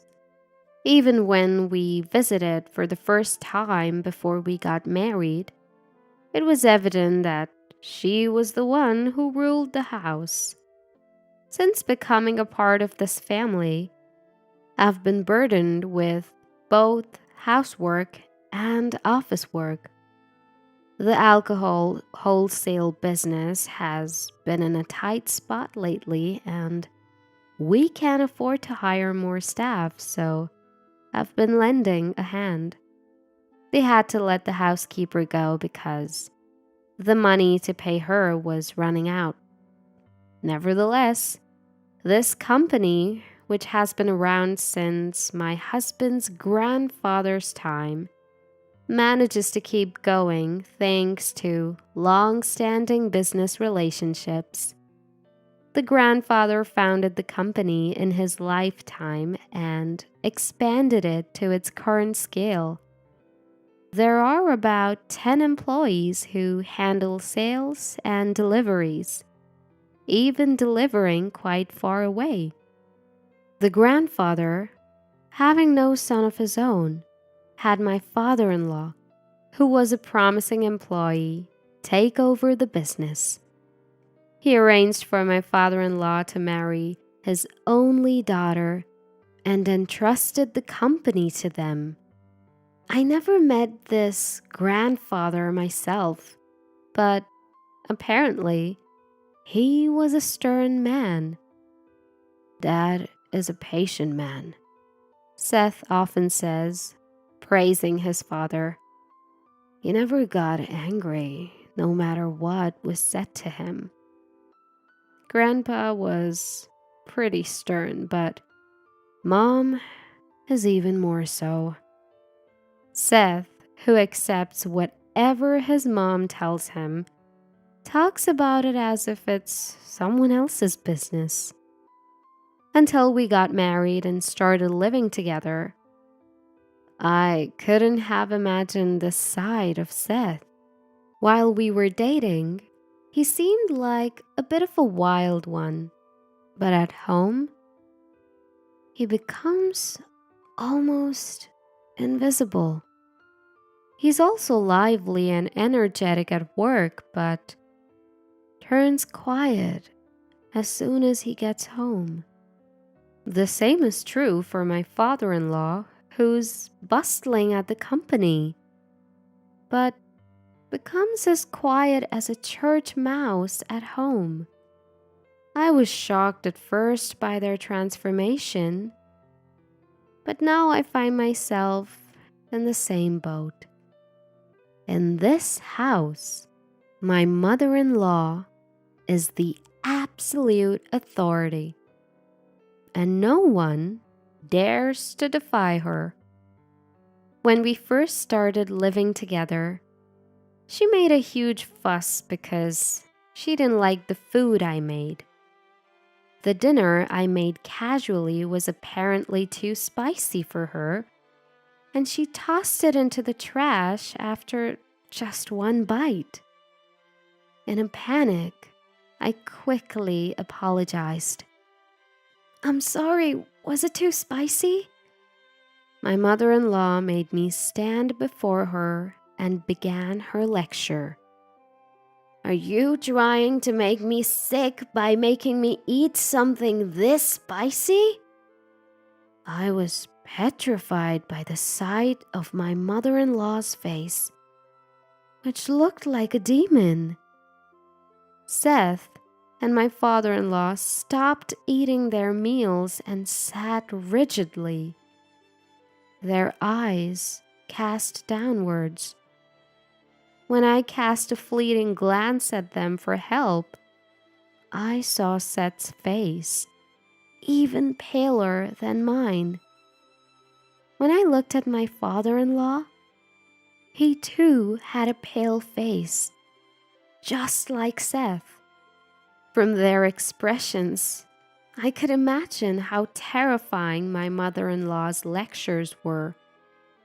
After enduring more than 30 minutes of my mother-in-law's sermon, I had forgotten why she was angry in the first place. Even my angry mother-in-law seemed to have gotten hungry and ended up eating the meals I made. Seth and my father-in-law have always lived with my mother-in-law, so they've learned to live quietly at home.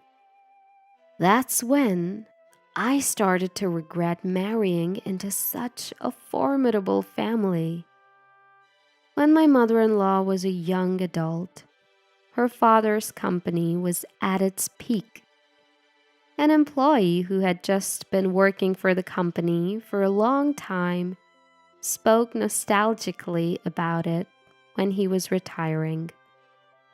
Apparently, they had more than double the number of employees they have now, and their sales were incomparably higher. My mother-in-law had experienced this prosperous era and finds it hard to lower her standard of living.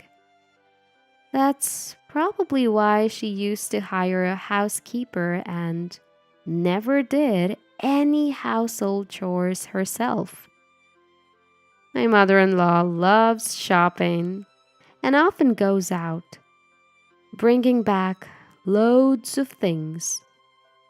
I don't know how much money she spends, but given the company's current performance, it's starting to worry me. Seth and my father-in-law don't say anything about her shopping, so I keep my mouth shut too. If I made an ill-considered comment, I might get a lecture that lasts longer than 30 minutes. Before I knew it, I had started to think like Seth and my father-in-law. For about a year after our marriage, I was fully occupied trying to get used to the lifestyle in my husband's family and the work at the company. By the time 2 years had passed, I was facing a bigger problem. We were unable to have a child. Particularly, in my mother-in-law's mind, was her experience of not having a son in her father's generation and having to take in a son-in-law. She worries that the same thing should not happen in Seth's generation. As we approached our 3rd year of marriage, she started to make sarcastic comments every chance she got.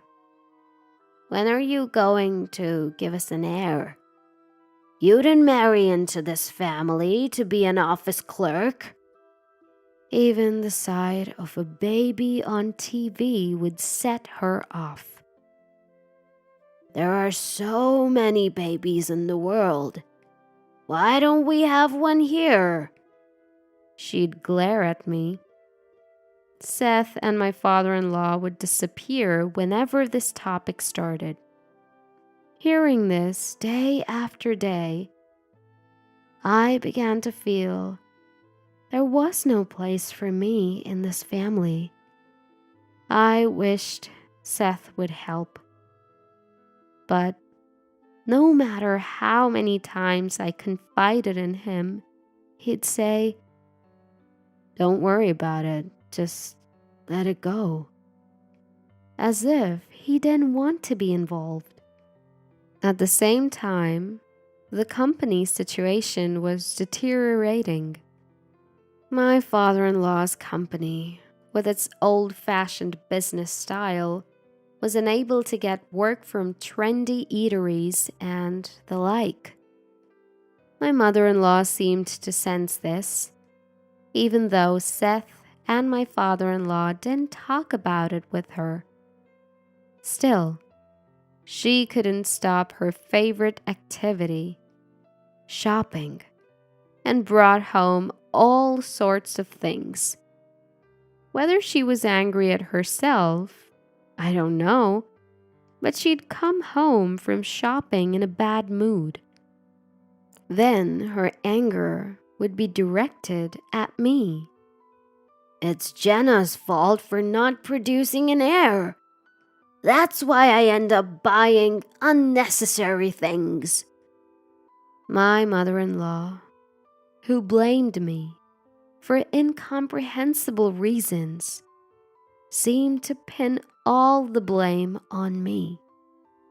Perhaps because of her daily grumbles, my health started to fail. I asked Seth and my father-in-law to let me take a break from work and got tested at the hospital. Seth seemed hopeful that I might be pregnant, but it was due to stress.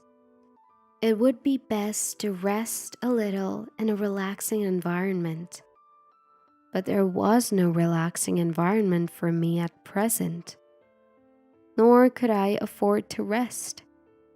Knowing it was impossible, I explained the situation to Seth and my in-laws when I got home. The doctor said it would be better if I could rest a little, but it's okay.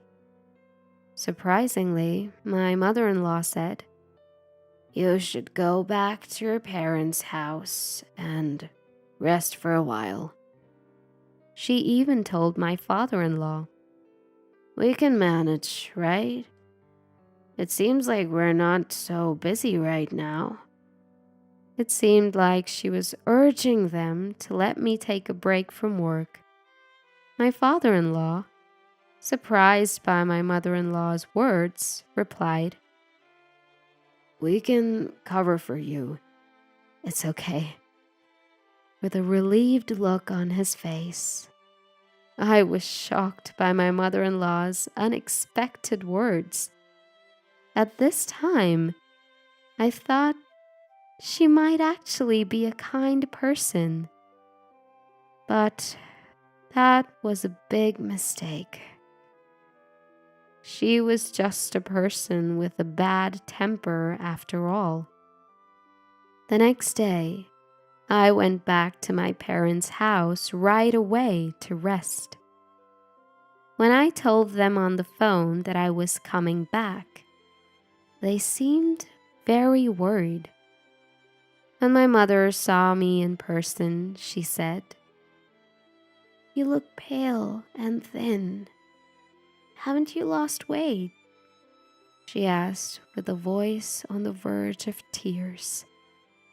"First, take some rest and recover."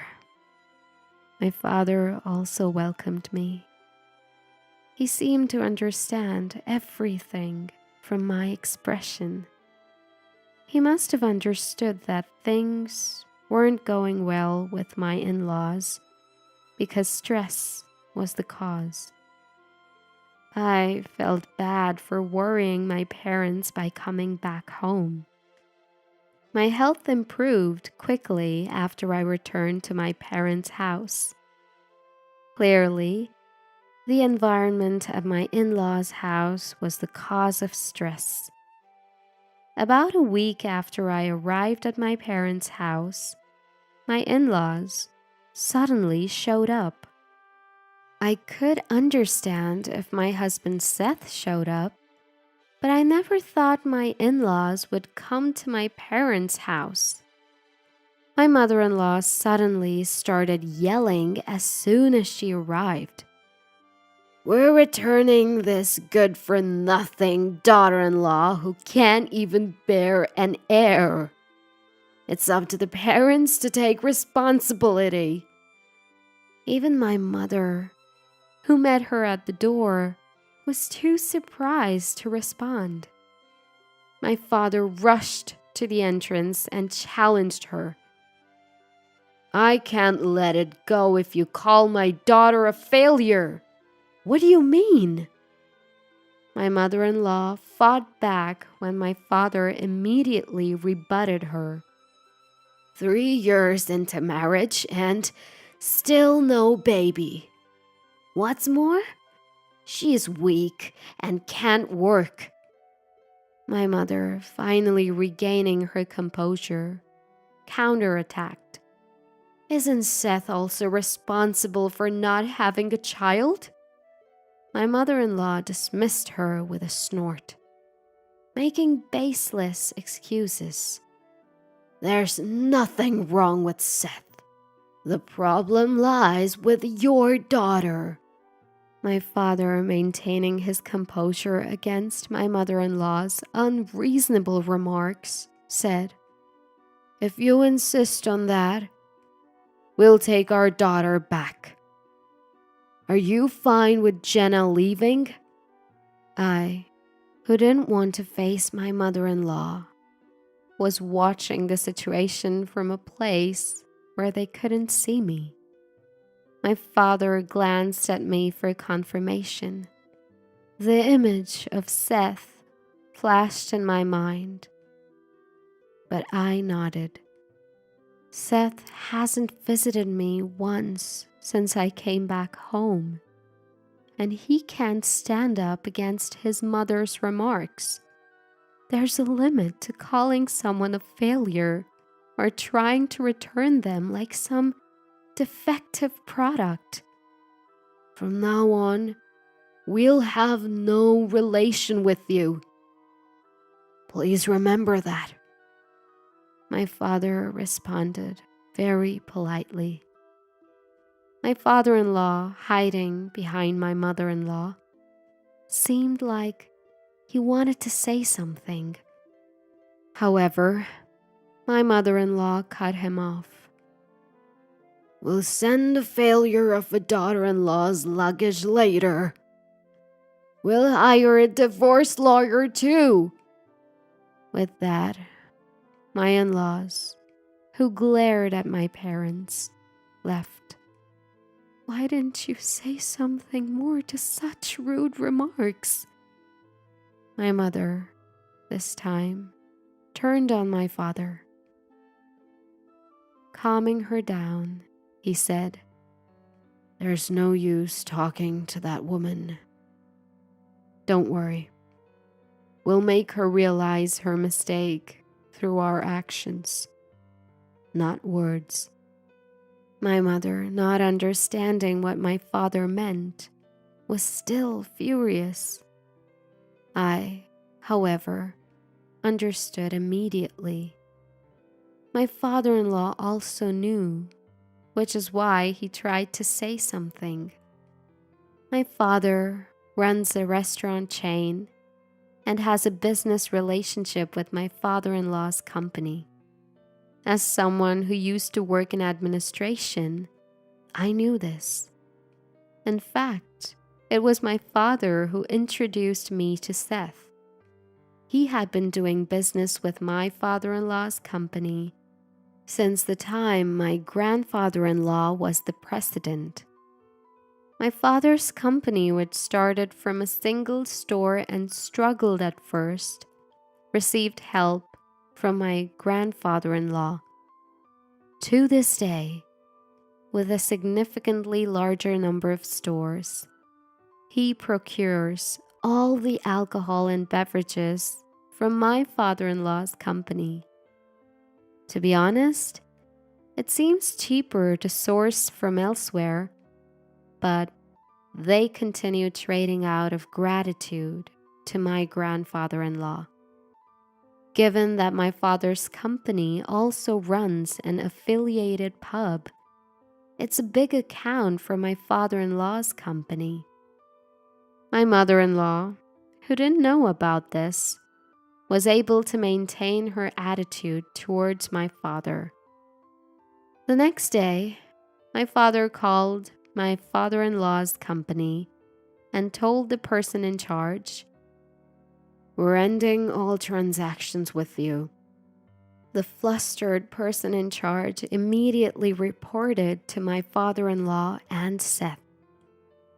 My father-in-law, who had not anticipated that all transactions would be stopped, finally lost his temper with my mother-in-law.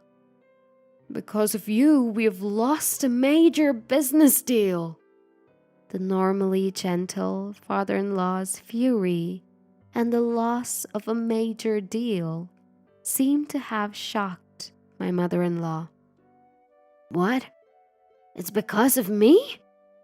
My father-in-law explained to my mother-in-law that I am the daughter of a major client.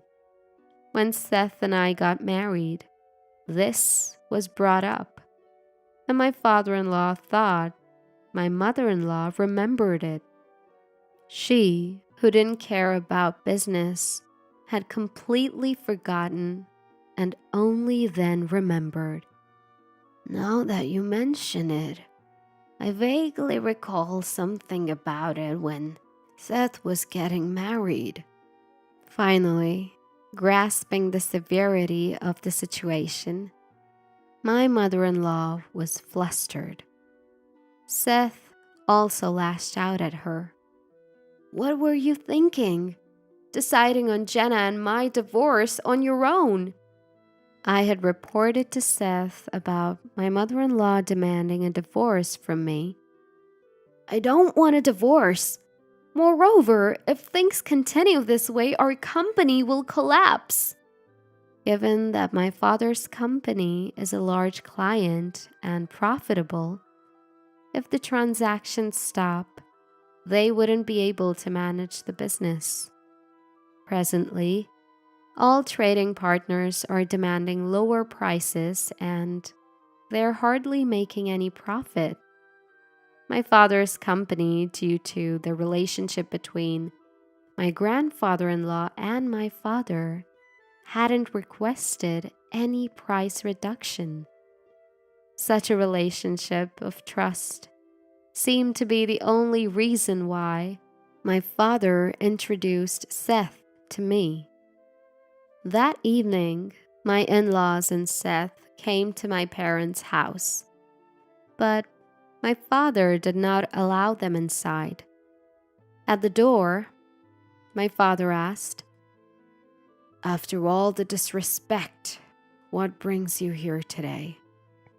His anger was evident, as my father-in-law apologized from the bottom of his heart and pleaded, "We are sorry for our behavior yesterday. Could we ask you to reconsider our trade relationship?" Despite his plea, my father didn't seem to lend an ear. "We were trading out of respect for the former president. But let's end it now," my father said. And my father-in-law apologized over and over again. Then, Turning to Seth and my mother-in-law, he said, "You two should apologize as well." Prompted by my father-in-law, both seemed unwilling. Moreover, my mother-in-law stated, "Why do we have to go this far? Let's just give up and find another trading partner," expressing her refusal to prostrate. Seth also followed suit. "There's no need for us to apologize, as Mom said." They wouldn't listen to my father-in-law. Seeing Seth's attitude, my father became even angrier. "Seth, I am disappointed in you. Why didn't you defend my daughter?" At my father's words, Seth couldn't respond and kept his gaze low. "Because you always do whatever my mother-in-law says. I've been suffering." Without thinking, I rushed to the entrance and finally voiced my feelings towards Seth. Seth tried to speak, but watching my mother-in-law's facial expression, he couldn't say anything. Seeing him like this, I decided that divorce was the only option. Until now, I thought we might be able to mend things, but even that tiny hope vanished completely. "I'll pick up my belongings later," I told Seth clearly. My mother-in-law didn't seem to like this attitude of mine and started making a fuss. "Yes, that's right. Seth needs to get a divorce from you quickly and find a new bride." My mother-in-law, who had come to apologize, started to badmouth me again. "This time we'll get a bride who isn't a failure and can give us a successor." With that, she loudly walked out of our house alone. Seth immediately followed her. My father-in-law, who was left behind, was urged by my father to stop apologizing. "I've made my decision. I'm going to close the company and leave the house." Surprising both my father and me. "Is your business situation that bad?" my father asked, and my father-in-law responded with a bitter smile. "I've been considering closing down the company for a few years now, due to continued losses. While I knew their situation was tough, I didn't think it was that serious. I worked hard to leave the company to my son, but it was all in vain with him behaving like this," hunching his back as he left. The next day, when I went to pick up my stuff from my in-laws' house, nobody was there. As I was moving my belongings and about to show up at the company, I found a great uproar. Creditors who heard rumors of the bankruptcy were swarming, and my father-in-law and Seth were handling them. I left without greeting anyone. A few days later, my father-in-law's company declared bankruptcy. My mother-in-law, who had a large amount of debt, filed for personal bankruptcy and ran away with Seth. It seems Seth intends to follow his mother wherever she goes. My father-in-law is looking for re-employment for the remaining employees. I wish Seth could have thought about the employees until the end like his father did. Back home for a rest. I became well again. I never thought I would get a divorce during my convalescence. Seeing me depressed after the divorce, a friend who was worried about me introduced me to a man. This man, who has firm beliefs, captivated me. After about a year of dating, we got married, and we were blessed with a baby. When I got pregnant easily, something I had been hoping for so long, I thought the problem must have been with Seth. Now, I can laugh about it. But at the same time, I was so troubled that it affected my health. Perhaps a peaceful environment was good for me. In any case, now I can't wait for the arrival of our baby.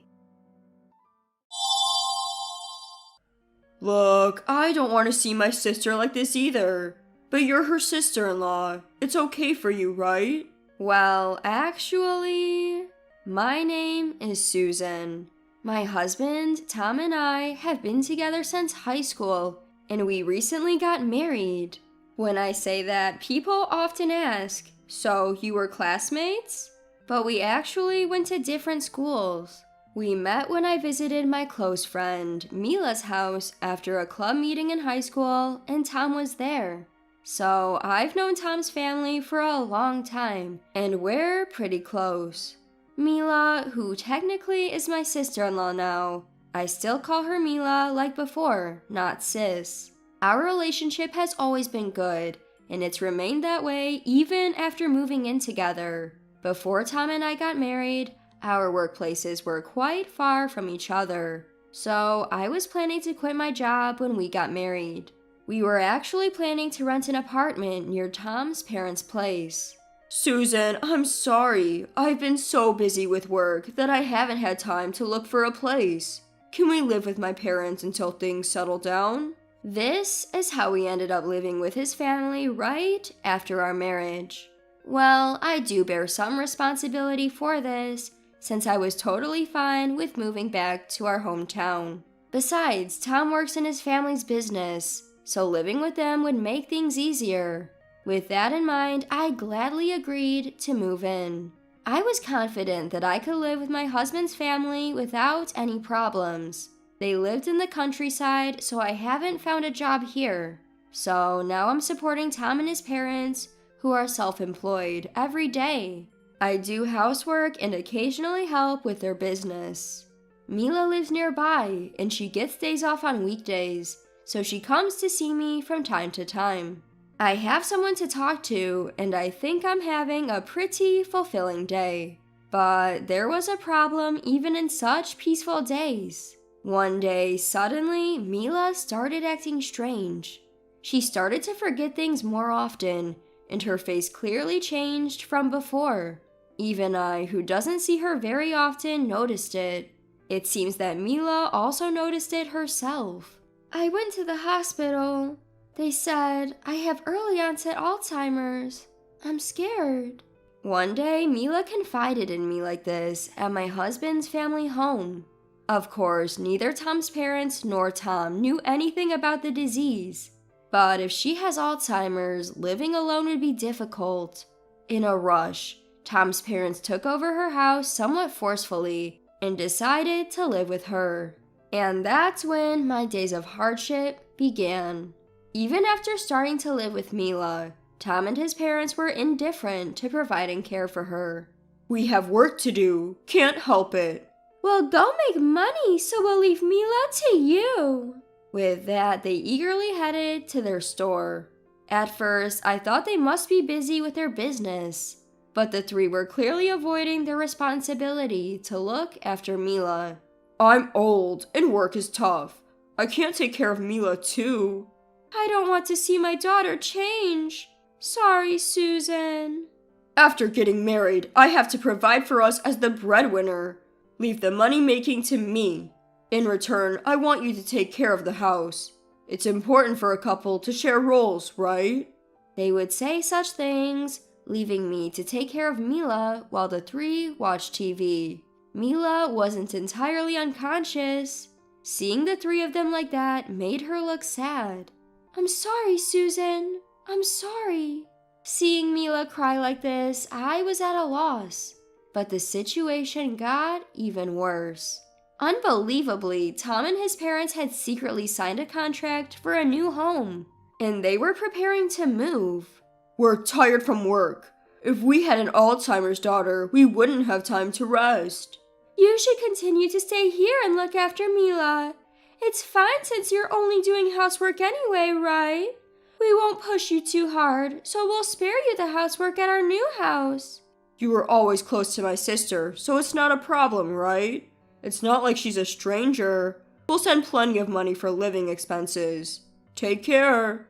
With that, the three really left. Of course, Mila and I were left behind. All three of them seem to go to their store every day, but they don't ever come by to see us. Even if they see me, they don't even ask about Mila. That's when I finally realized that the three had completely ran away from looking after Mila. And I was stunned at my own situation. What's going to happen to me? From what I found out, early onset Alzheimer's can't be completely cured, though the progression of symptoms can be suppressed. Will I continue to look after Mila forever? If so, I won't be able to find another job. Right now, I have a lump sum of money that Tom left. He said he would keep sending some more. But will they really continue to make payments forever? I couldn't trust the people who abandoned Mila. Moreover, the money I've received isn't enough to live on without working for the rest of my life. I must work outside, but I can't leave Mila alone at home to go hunt for jobs. Maybe I should rely on public welfare, but even when I look it up on the internet, there are too many technical terms to understand the whole process. Above all, my brain isn't functioning due to lack of sleep. It was during my despair that it happened. Finally, it worked! A vibrant voice was heard. There's no way! But I looked at Mila. There she was, with a much stronger expression than before. Of course, she didn't look like she was suffering from Alzheimer's at all. Surprised, I listened as Mila explained. Susan, I'm sorry to surprise you. I actually don't have early onset Alzheimer's. I haven't even been to the hospital. I was wondering what I'd do if they asked me to show them a diagnosis. They believed me based on only my words and my condition. Well, it's expected. They didn't even try to take me to the hospital. Mila, why would you lie like that?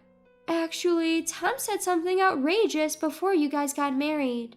He said, I'm going to force my wife to live with us, so you guys can use her however you want. And both my father and mother agreed to this. That's when I knew things were not right. According to Mila, it wasn't that Tom was too busy to look for an apartment. He simply didn't bother because he wanted to force me to move into his parents' home. In the meantime, it seemed he had been secretly discussing how to make his wife work like a maid with his parents. At first, I thought he was just trying to be a big guy in front of our parents, since he was about to get married. But I was wrong. He never really looked for a new place, and even after you guys got married, he clearly became a misogynistic husband. He was saying terrible things behind your back. So, while it wasn't my place to interfere, I couldn't stand seeing my dear sister-in-law being treated like this. That's why I decided to expose their true colors. Mila talked to her friends about this, and she decided to pretend to have early onset Alzheimer's. Normally, her parents would step in to provide care, but that wasn't the case. Just as Mila predicted, they pushed all the care onto me, and they ran away from home, leaving only some money behind. When she told me all this, I finally understood. I thought I wouldn't have to worry because I was living in a house I've known since childhood. I convinced myself I was happy because I didn't have any severe mother-in-law and daughter-in-law problems. But it was different. From the time I got married until I had this conversation with Mila, I was never truly happy. I couldn't be alone with Tom, and I was constantly busy with housework. Even when I was doing housework late into the night, no one said anything. Oh, you're not done yet? That's tough. Good night. You're really inefficient. Are you sure you'll be okay like this? I was told things like this, but since there was no clear verbal abuse, I didn't realize I was unhappy. Susan, you always put yourself last. But I figured they'd run away right away. Plus, they run their own business, so they care about their reputation. So I thought they would leave some money behind. That way, I thought I could give you some freedom. At those words, I remembered. Indeed, Mila had been pretending to act strange. To a stranger, she might look sick, but she only forgot things and didn't burden me with personal care like toilet or bath assistance. That must have been because she was considerate of me. Mila's actions gave me courage. There's someone who cares about me so much. Now, I wanted to repay her for looking out for me. After that, I started preparing to move and looked for jobs without telling Tom and his parents. Mila continued to pretend to be ill only when the three of them came. But she secretly helped me with all my moving preparations wholeheartedly. Originally, the three of them never came to see how Mila was doing at home. So both moving preparations and job hunting went smoothly. Then, 1 month after learning the truth, I found a good place to move to and a new job. Then we decided to tell the three of them everything when they came to work at their store, which was right by our place. Actually, I was planning to sneak out, but... I was thinking of leaving quietly. You're too soft, Susan. We have to make them regret all that they did to you. These were Mila's words that made me determined to tell them. Of course, the three who found out the truth were furious. What are you thinking, sis? How I treat my wife is none of your business. That's right. A wife is supposed to serve her husband's family by doing household chores. I've done the same. I never thought you were such a terrible daughter, but I no longer consider you my daughter. I don't recognize Susan as our daughter-in-law either. Return all the living expenses you took from us, and don't ever come back to this house. That's right. How can I stay married to someone like you? Divorce me and get out. Oh, and of course, return the money. That's right. Money is important. Please give it back. The three of them all told me to return the money, but Mila took out a piece of paper. Do you remember this? This is the note you left when you dumped me on Susan and left. That is... Written on it was, we're giving you this money as living expenses, so please take care of our daughter. Out of habit as entrepreneurs, all three of them left their signatures and personal seals on the note. With this, they can't say that I took their money on my own. I wonder what would happen if I take this and leave. I'm not sure this is legally binding, but I think it's worse for you guys if the neighborhood finds out. Running away after dumping your sick daughter on your daughter-in-law as entrepreneurs? What would people say about you guys? You're so wicked! That's right. You're cheating, sis. The three of them complained, but seemed unable to say anything more. After all, the three of them had indeed dumped their sick daughter and their daughter-in-law and fled to a new home. They had left me with more than enough money for my living expenses, but their reputation will be tarnished. Then I filled out the divorce papers that Mila had prepared for me and Tom. And then we went to the city hall to submit them together with the 5 of us. In contrast to me and Mila, who were feeling refreshed, the 3 of them had gloomy expressions. However, it was their actions that had caused all this. I had no room for sympathy. Hey, Susan, can't we start over? If you don't like living together, I can look for an apartment somewhere. If you don't want to be near my parents, I can change jobs. So, please don't abandon me. What are you talking about? It's not about living together or being self-employed. That's not why I'm changing jobs. Then why? You don't get it, do you? This time, Tom, you were about to abandon Mila, right? And you were laughing while watching me suffer.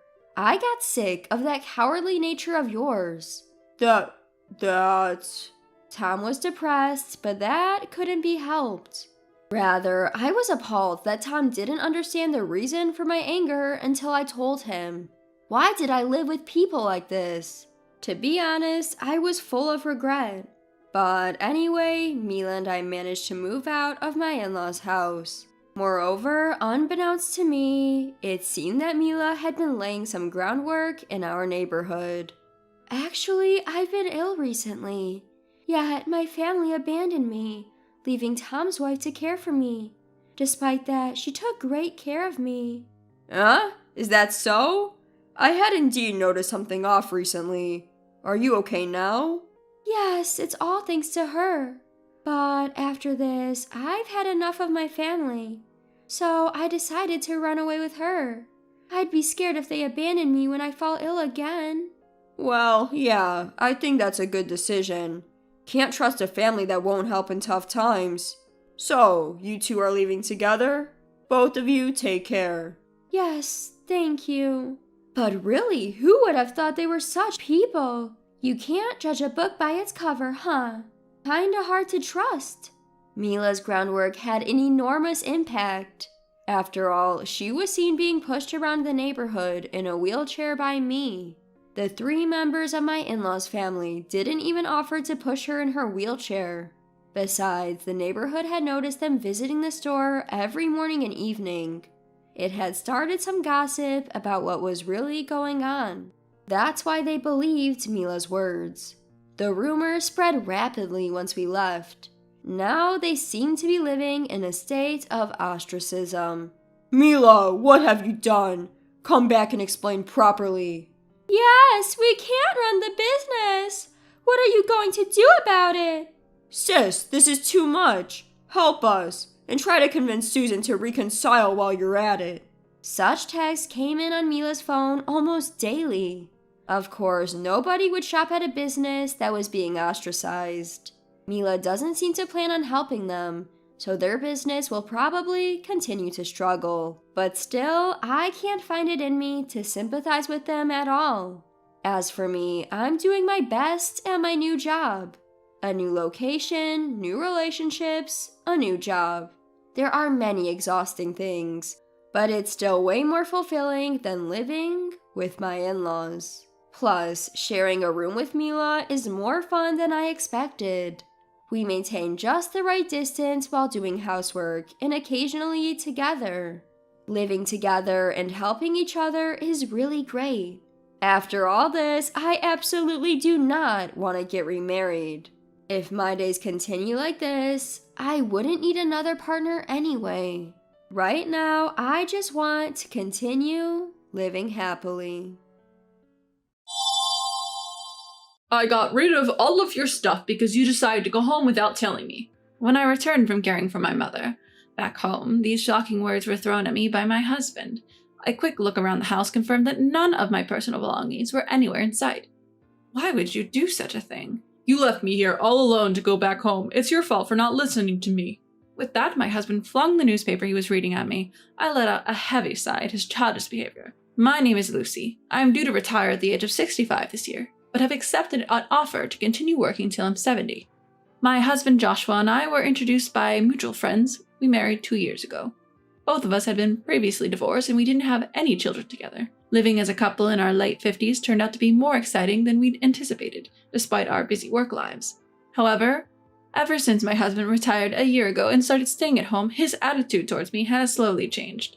From the start of our marriage, he has been somewhat dominant at home. Constant complaints and snide remarks about my housekeeping have worn me down emotionally.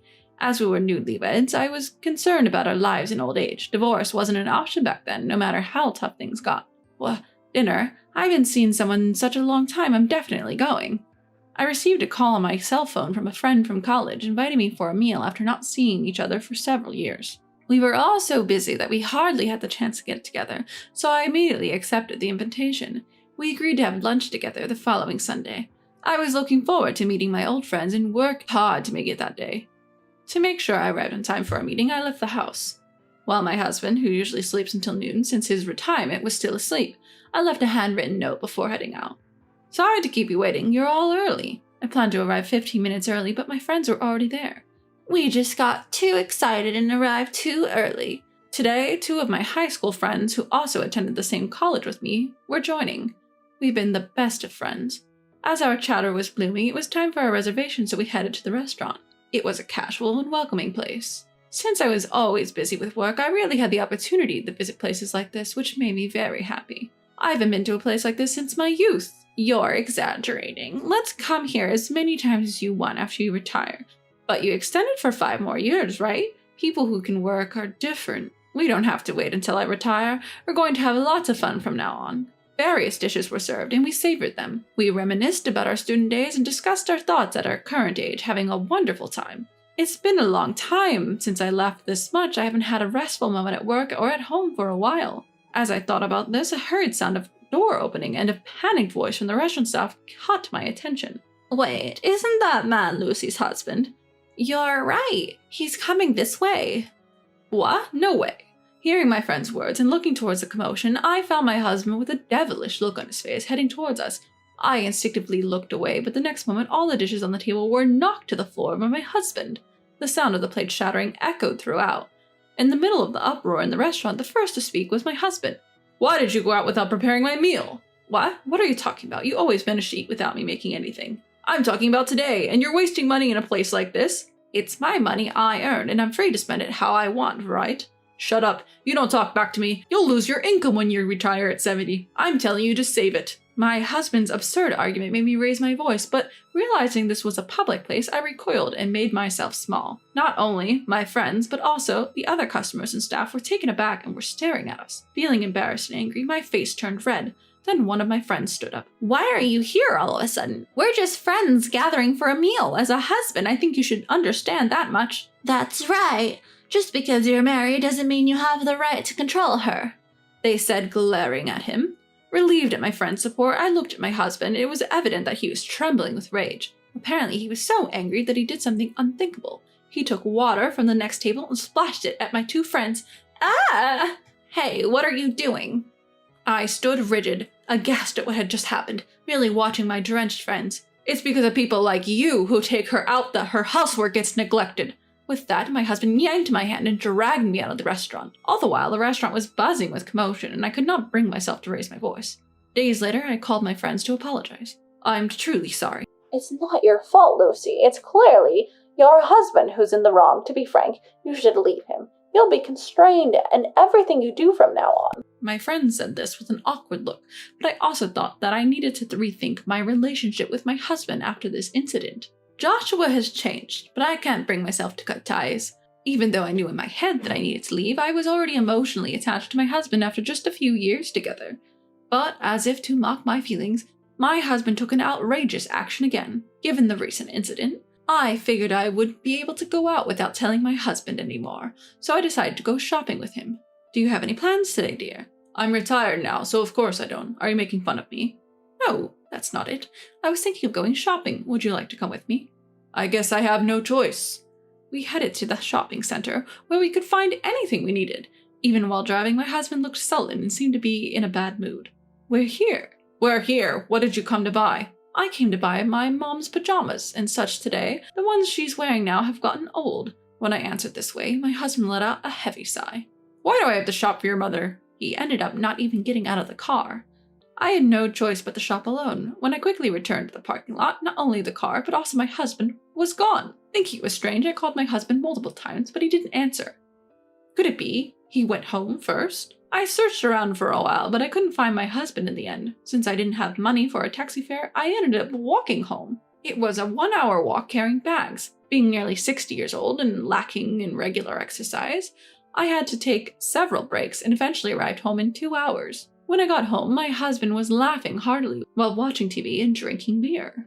When he noticed my return, he looked at the exhausted me and laughed again as if mocking me.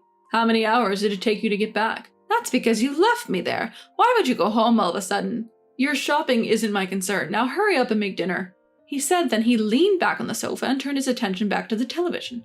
I'm not done talking. Even when I shouted at him, he ignored me. Being repeatedly subjected to my husband's selfishness, my frustration reached a boiling point.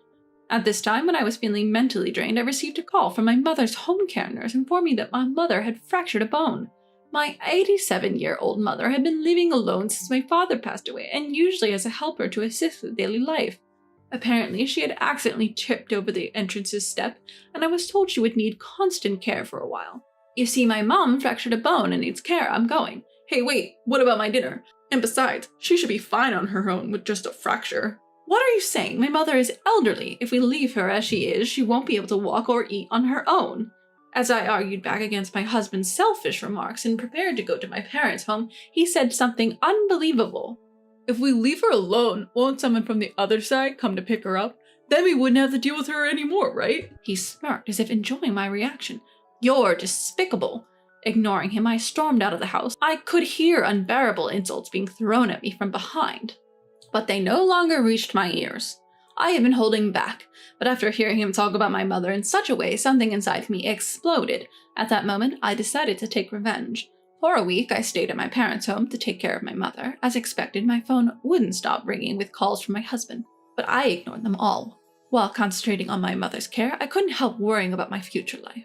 I could continue working until I'm 70, so I can work for another 5 years. However, I was prepared to quit my job for my mother. Knowing that just thinking won't help, I decided to return home once to discuss the future with my husband. When I arrived home, the front door was unlocked and my husband was sitting on the living room sofa with his arms crossed. "I'm back," I hesitantly called out to him, and the words that came out of his mouth were unbelievable. "I threw away all your belongings because you went to your parents' house without permission." "What?" In a panic, I looked around the house. Indeed, all my personal belongings had vanished. My clothes from my wardrobe, my cosmetics from the bathroom, everything. The album with precious memories of my mother seemed to have been discarded as well. "Why would you do such a thing? Where did you throw them? Give them back." "What's with the attitude? If you can't listen to me, then get out." "What?" Whether it was because I was being defiant, he was irritated and hit the table. "Seriously, you incorrigible man. I wonder if my mom had seen through your character." Having lost the energy to even get angry, I sighed heavily and looked down at my seated husband. "Our marriage certificate." "Huh? What are you talking about?" "Our marriage certificate." My husband, who hadn't expected to hear that, widened his eyes in surprise. "We didn't submit it, right? Us?" In fact, my mother was strongly opposed to my marriage to him. Looking back, I wondered if she had sensed something about my husband back then. She adamantly refused to permit our marriage.